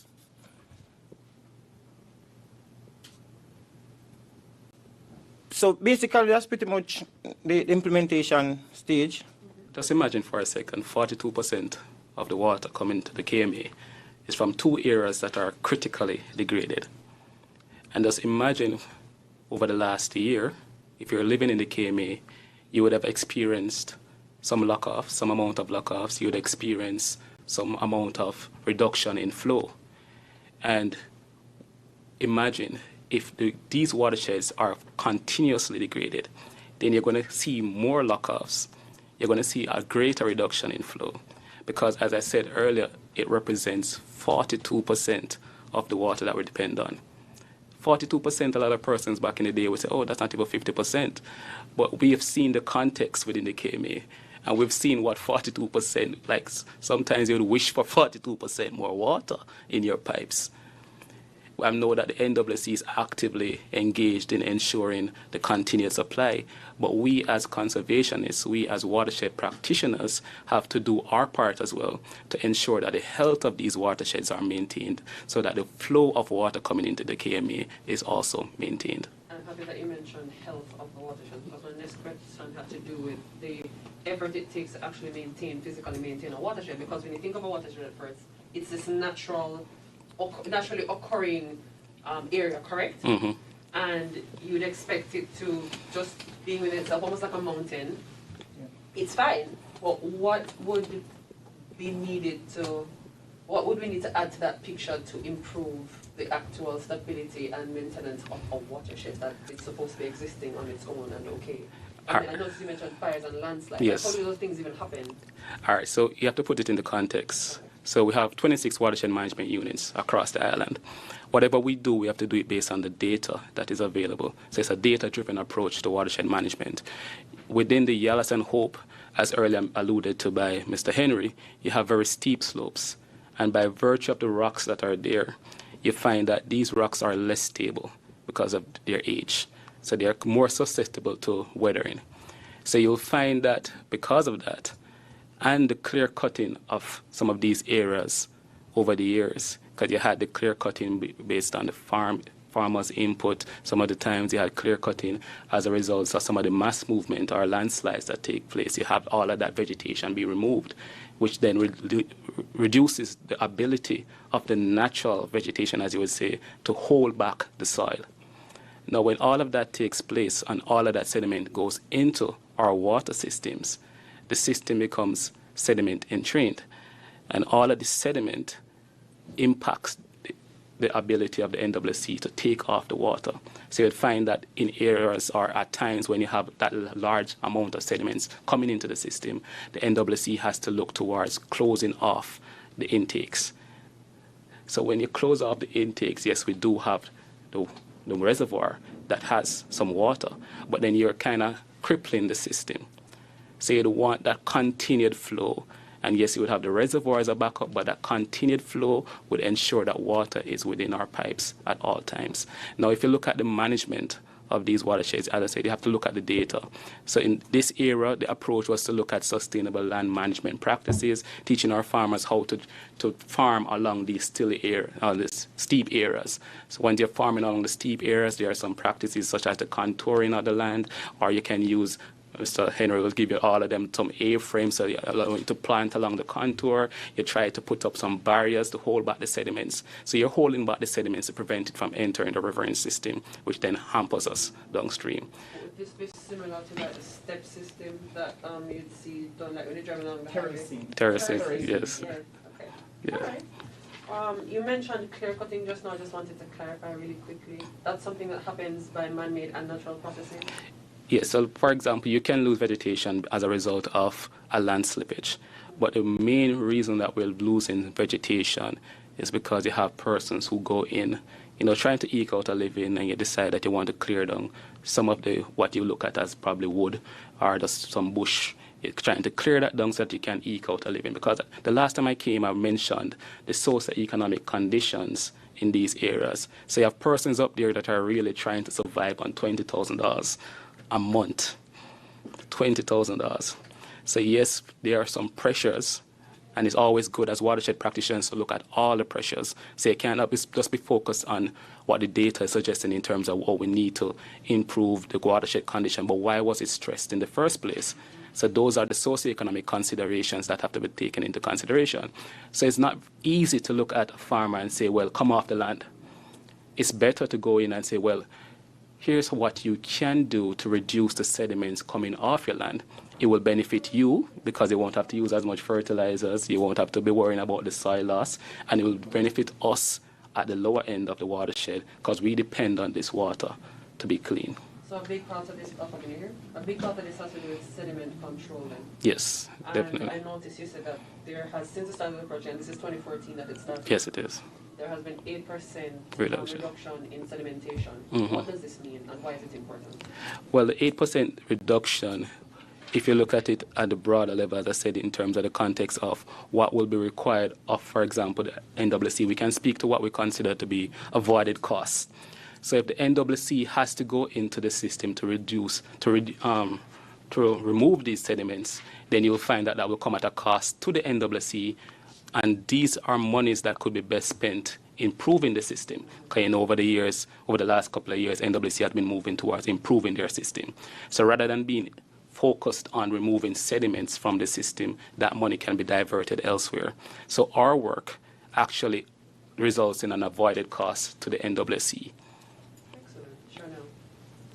I'm not sure who this question should be directed to, but you mentioned, well, just now you're speaking about sedimentation and how the activities in the watershed from the farmers and persons who are just seeking out a living affect us down here on the flat who benefit from the water in the Yadas and Hooper. But I'm just thinking about the fact that we're speaking about the irrigation services project, which is really to bring different techniques of irrigation to the farmers or just generally the persons who are living within the watershed. Is it a case where the farmers using the water from the rivers was causing a problem to be in the first place? And then we now need a new set of methods? What was the main reason for the irrigation services? So it was twofold. So in actually implementing the project, we would have been doing our monitoring and evaluation over the years, and we would have been doing our public education campaigns. And you go into these communities, some of the communities that were mentioned by Dwayne, and you mention to them that we're trying to safeguard water for persons in Kingston and St. Andrew. And the immediate response is, brother, I don't have any water on my farm. So you can see the immediate pushback. Why should we help you when in actuality we have the same concern up here? So in our minds, we might say, well, they're further up, they should have the water, but that is not the case. And then you find that the farmers are stressed, equally stressed in terms of the water provision. So once we were looking at the context of the project and we're looking at towards the end of it, we realized that we would have implemented most of our activities and we saw some savings, some cost savings. And we said, all right, how can we then encourage the farmers to continue doing the work on their farms that are so beneficial to us, but at the same time providing a benefit to these farmers? And we said, okay, well, it's twofold, as I said. You look at the fact that we would have provided them with trees, and we want those trees to survive. There's no way the trees are going to survive without water. So if we put in these irrigation systems, and immediately we're actually ensuring the survivability of these trees. But at the same time, we are incentivizing the farmers to continue their efforts because we'd have taught them under the project all of the activities that they can do to ensure that there's no sediment loss. But at the same time, all of that comes at a cost to the farmer. So you notice we keep on saying the farmer, the farmer, the farmer. And at the same time, as I said, the socioeconomic conditions up there are very restrictive. So where possible, we try to provide some benefit to the farmer so that they can continue doing that work, so that we can continue seeing that reduction over the years in sedimentation coming out of the watersheds. Mr. Reed. Mr. Henry. You said. I want to have an idea of the progression of the acceptance or perception that farmers have held over the years with this project implementation. Have they been responsive, receptive, apprehensive at first? I just want an honest idea. All right, just to answer your question, the responsiveness, just to gauge the responsiveness of the farmers. in the first instance, the farmers were very, very responsive in terms of what the project offers. When they heard about 1,000-gallon tanks as a part of the package, everyone wanted a tank to begin with, because as Mr. Reid would have mentioned, these farmers are also being affected by the lack of water on the hillside, right? So immediately they heard about the water tanks, they immediately bought into it, right? Then just you mentioned, be honest, some of the farmers, they really wanted the water tank. The rainwater harvesting sheds, it's a natural fit with the water tank. You harvest the water, it is stored into the tanks, right? The irrigation component, though, is another factor.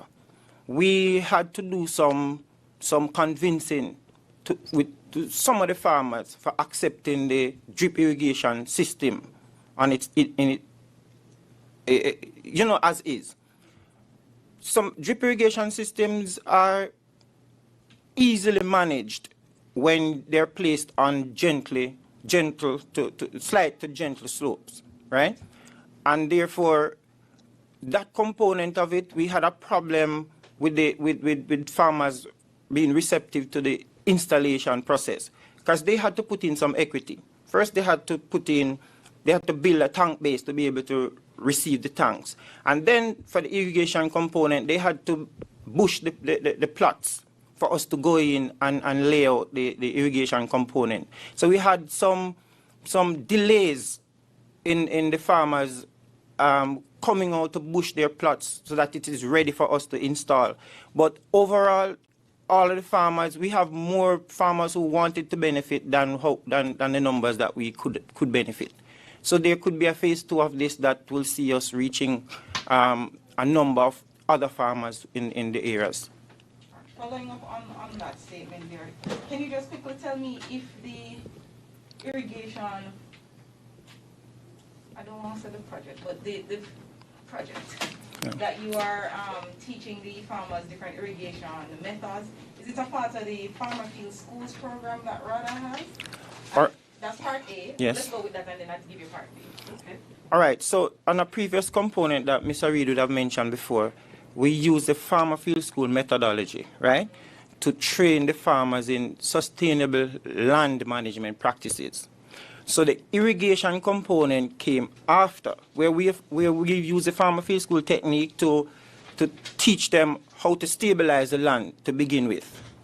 And then after you stabilize the land, we equip you with the best and most efficient form of irrigation to utilize the little water that you'll have in a 1,000-gallon drum, basically. Okay. So my next question on part B to that is, having now gone through the irrigation program, you trained, say, 315 farmers you had mentioned?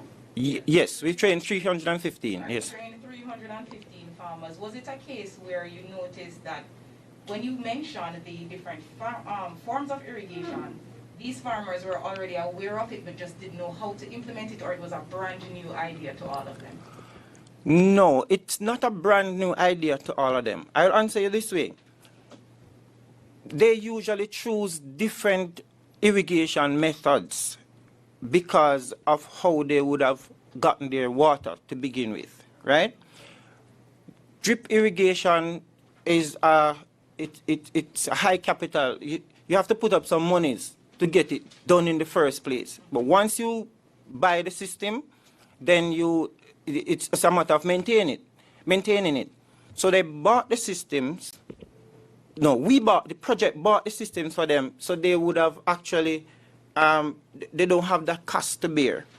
So it's not a new system, but they would have not normally employed that type of irrigation system because maybe capital cost, right, the upfront cost. Okay. And then what's the sustainability of it like? If RADA, yes, should step away from hand-holding the farmers through this, is it a case where now that you've given them the knowledge, they can, on their own, implement and expand on it later on in life?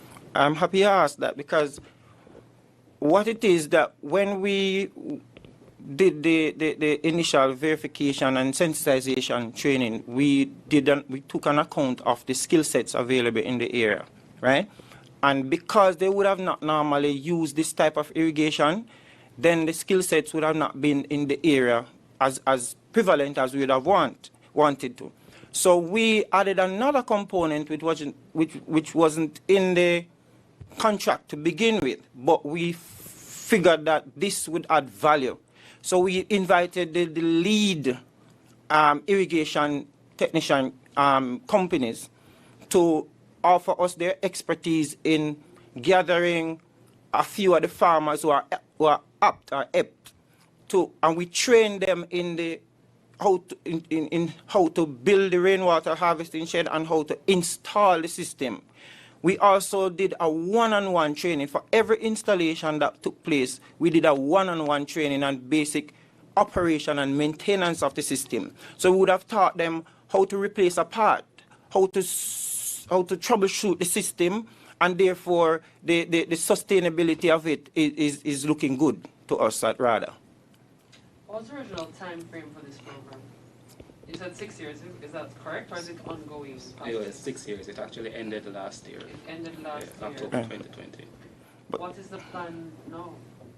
So maybe I can. Oh, yes. And you have something else? Right. Yes, no problem. He will tell you, but it was 6 years for the entire project. This component, though, this component, because we would have had about 3 components that RADA would have been involved in. This is probably third component. So this one was approximately between 5 and 8 months, basically, to implement, right? Wait, don't switch it. Yes. Which 3 components exactly? I just wanted to list them really quick. Was RADA involved with? So RADA would have been. Oh, so No, yeah, you need, but he needs the microphone for that. Oh, okay. Go ahead. Oh, so you would be the one to tell me that. Well, either of us could actually, but I don't want you to tell me. yeah, RADA. RADA. All right. So, all right. So we were involved in the farmer field school training in land husbandry, land management, sustainable land management practices, right? And then that's component 1. And component 2, we were involved in the reforestation of about 500 hectares of forest and fruit trees, right? And then this component, which have been the irrigation component. Here is a special parenting message brought to you by the National Family Planning Board, 5 Sylvan Avenue, Kingston 5. The best inheritance a parent can give his children is a few minutes of his time each day. That was a special parenting message brought to you by the National Family Planning Board, 5 Sylvan Avenue, Kingston 5.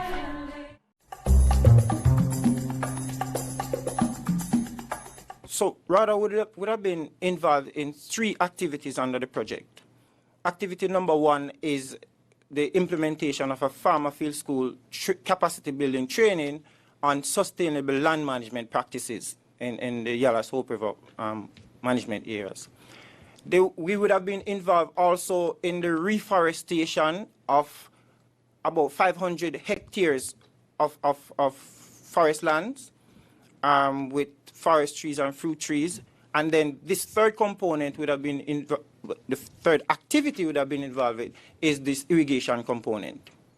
So whereas the Yellowstone project itself would have started in 2014 and would have ended in October 2020, the focus of our discussion today, which is the irrigation systems consultancy, that would have lasted for only 8 months of that total. All right. So for this consultancy, which we're focusing on, Yes. do you think you've achieved what you wanted to gain from this from the start? Well, without a doubt, we would have achieved. I mean, when we started the process, you would have, well, if you work back the maths in your mind, you'd recognize that we were in the middle of the pandemic, the height of it. That was the very start. Everyone was running scared, so to speak. And we would have tasked RADA with a somewhat impossible task. in terms of the supply chains, all of that was impacting on the successful implementation of the irrigation systems consultancy. There were moments when we had discussion with RADA and we would have heard that there are no tanks available, there are no drip irrigation systems available. So it was a whole different ballgame in terms of implementing this component within a pandemic. But RADA stood their ground. RADA was able to pull this project through despite the existing realities, and they were able to deliver a successful project at the end of it. And as Mr. Henry would have mentioned earlier, we would have met all of what we intended to plus more. Because, for example, even now, from time to time, I have a few of the farmers on my WhatsApp, and I'll see some images coming through of how they're actually going about using some of the techniques that they will learn from RADA to go out and kind of supplement their income. One particular farmer, Mr. Garfield, he actually goes out and installs drip irrigation systems now as part of his earning potential. So all of that is going beyond just what we would have tasked RADA with. I love it. Yeah. I wish we had Mr. Garfield here. Yeah, man, we can arrange it. Piggybacking on what you just said, Mr. Rick, can you, since we're now at the end of the project and I don't foresee the project just automatically reviving itself because you already have your sustainability plan in place, can you just take this opportunity to shout out any of the the partners, that you've had through the Yellow Soap Watershed Management Project that, just like you mentioned with RADA, did something noteworthy and significant towards the achievement of all the goals that were settled under the project? Without a doubt, as I would have mentioned earlier, it is only through partnership that we were able to achieve the successes that we have mentioned under the Yellow Soap project. Without a doubt, we have to mention Forestry Department, the Water Resource Authority, we have to mention the NWC, we have to mention the JCDT, definitely have to mention the Med Service Jamaica, and at some point we had the PIOJ, which is the Planning Institute of Jamaica, playing a role in ensuring the success of our project. Now, we would have had partnership agreements with majority of these entities, and under these partnership agreements, we would have, for example, the Forestry Department, they would know their role. They would have their role as per their mandate, so to speak. So they were key in our reforestation efforts, because you know they are the chief tree planters on the island. Outside of that, we would have NWC, who would have been instrumental in providing us with insights as it relates to the design of that sustainable finance scheme that I mentioned. You would recall I was mentioning stuff about the avoided cost of the NWC. So all of those calculations, all of that input coming from the NWC was very beneficial. The RRA, who would have benefited under the project by getting some instruments. They got some hydrological stations, which has improved their capacity. But at the sustainability standpoint, you're looking at additional data coming into the watershed practitioners so that we can have better informed decisions. Similar with the Med Service, we gave them some capacity building in terms of buying some additional instruments, and we were able to now say, well, forecasting within the area has definitely or will definitely improve. So each of our partners, there's not a partner that did not play a critical role in the implementation of this project. Without these partners, the Yellow Soap project would not have been a success. In terms of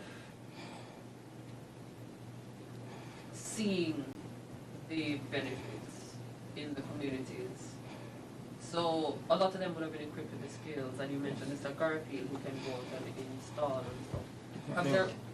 Have their crops, I don't know if this is something that you've observed. But so let me address. So as to whether or not there has been marked improvement in their crop yield and production and productivity really. We have farmers currently who are undertaking strawberry production, Irish potato, right? Celery, onion crops in those areas that would not normally see those crops being planted. So therefore, those high value crops are now being enabled in those areas, further increasing the income, right? Or of the farmers. So basically, we have seen their production being increased and their productivity as well, and the undertaking of higher value crops because they now have a sustainable way of doing it, right? If some crops you can't grow it rain-fed, you can't just rely on rain-fed. You have to have sustained water, right? So that it grows properly and it's not short of anything throughout the growing period. So we have seen that taking place. That is a pretty good selling point. So we are in the stage of wrapping up. Is there any appeal that you would like to make? Any call to the farmers in the areas? Because, you know, this is going to go out. In terms of maintaining the practices, is there anything that you'd like to add at this time? I could take something from you and something from... All right. So we at RADA and NEPA, I would speak for both, all entities involved, would like for the farmers to maintain and improve on the gains that we have made so far. We recognize farmers as one of the most critical stakeholders in the management of watersheds. We know everybody has to eat, right? And if we can continue this partnership with farmers so to ensure that everybody plays their part, we will be appealing to the farmers. We know you will, but we will say it. We will appeal to you to maintain the practices taught, right? And now you know that you don't have to rely only on logging. You don't have to rely on other means to survive on those in those watershed areas that will see us degrading. So now we are degrading the watershed areas. So now we are at a place where we're in synergy with each other. And we want to implore you to continue on that path. Wait, before you do switch, could I get an idea of the value, the monetary value of this project in terms of what the investment was like, both for the 8-month tranche and the 6-year total project?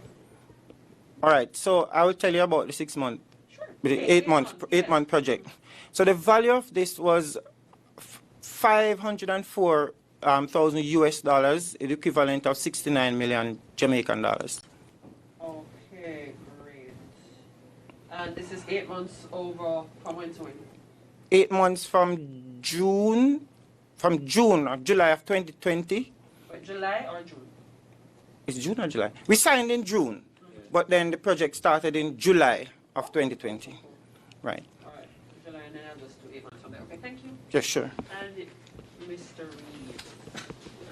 Yes, I got it right. Your final thought. All right.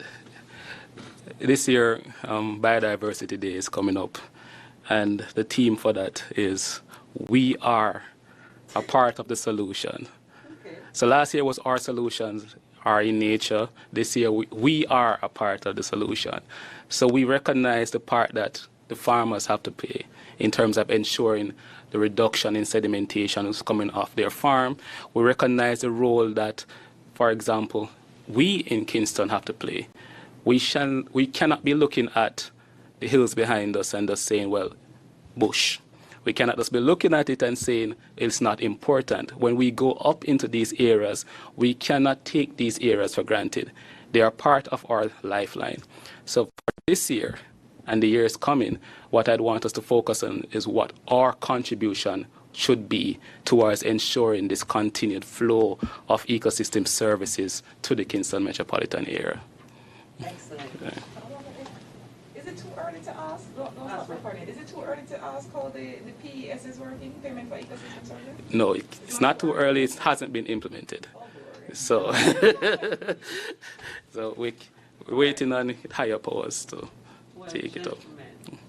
Thank you so much for your time. I'm guessing there are no questions on Zoom, okay? But thank you for tuning in, folks, because I'm sure you would have got your pointers probably for future questions and stories. Radio and TV, I know you're there. We are wrapping up.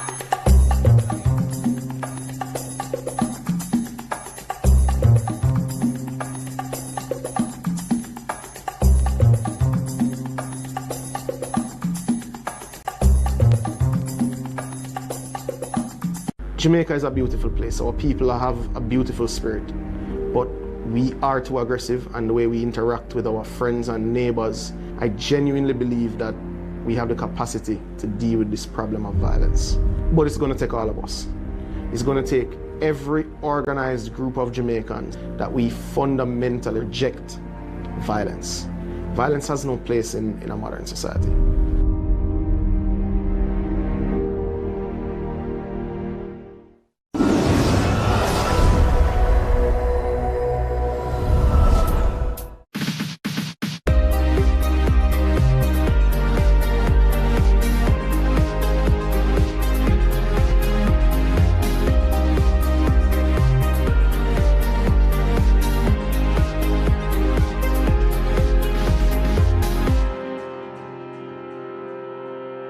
It's another Friday edition of Jamaica Magazine, and we're so happy you could join us. In today's show, we share details about the plans for Child Month 2021 and, of course, the theme. Later, we highlight some young entrepreneurs who are already embodying that theme. Stay right there. These and other important information are unfolding right now. The government of Jamaica is introducing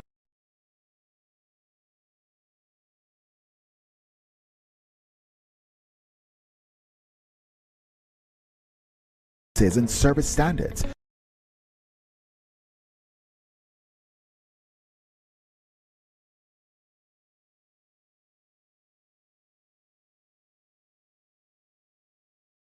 Human resource management.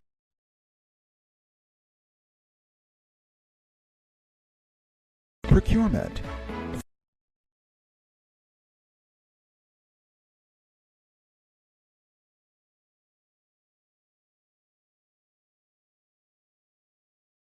Public services.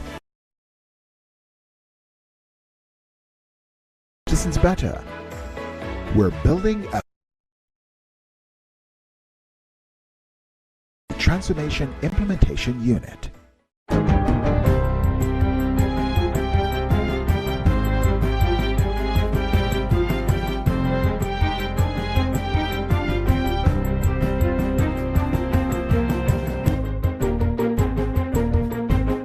Good day, I'm Adrian Atkinson, and this is your JIS News for Friday, April 23, 2021.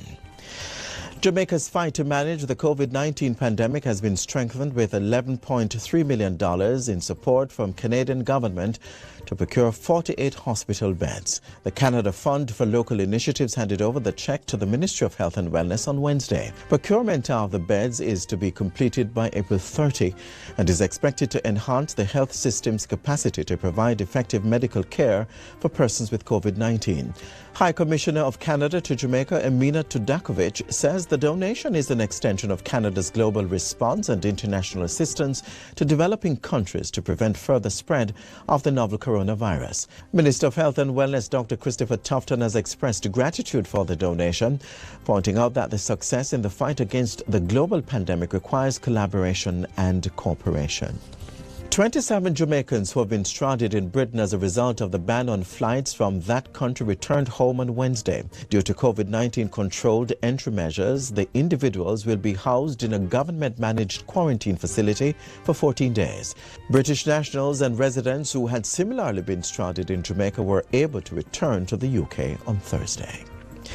315 farmers from 11 districts in St. Thomas and St. Andrew have benefited from irrigation equipment and techniques to boost crop production. The farmers were equipped with rainwater harvesting sheds and drip irrigation systems as part of the Irrigation Systems Consultancy Project. The 8-month project, which ended last month, was implemented by the National Environment and Planning Agency NEPA and the Rural Agricultural Development Authority RADA. It is a component of the integrated management of the Yalis and Hope Rivers Watershed Management Areas project. Watershed Officer at NEPA, Andre Reed, says the project was a success despite the impact of the pandemic. There were moments when we had discussion with RADA and we would have heard that there are no tanks available, there are no drip irrigation systems available. So it was a whole different ballgame in terms of implementing this component within a pandemic.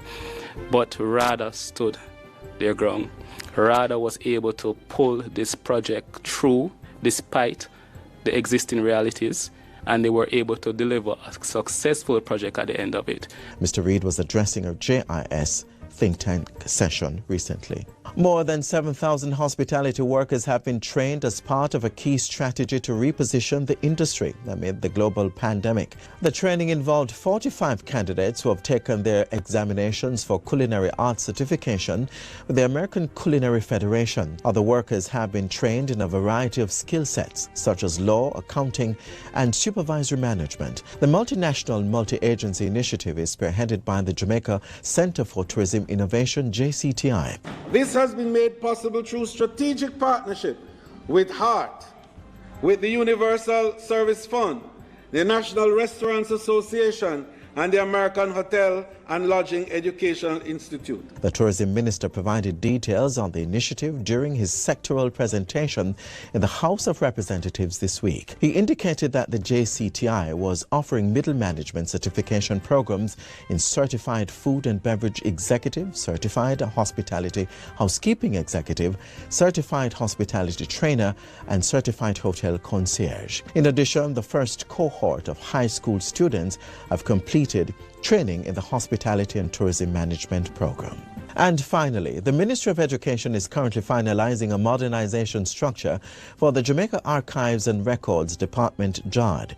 This will see the entity becoming a National Archives and Records Management Authority. The news was revealed by Minister of State Robert Morgan as he delivered the keynote address at the virtual launch of Records and Information Management RIM month recently. He said this new authority would effectively support government entities and provide the necessary enforcement to ensure their compliance with standards. Mr. Morgan added that new legislation would also be coming to modernize the current Archives Act and to treat with the technological advancements the world has undergone since it was originally enacted in the 1980s. We're also developing proposals that will restructure registries in MDAs to better manage paper and electronic records and ultimately improve the quality of service provided to Jamaican people. Records and Information Management Month is celebrated annually in April. The theme for this year's observance is Managing Records and Information for Posterity, Transparent, Accountable and Inclusive. And that's it for the JIS News today. I'm Adrian Atkinson. Thank you so much for watching.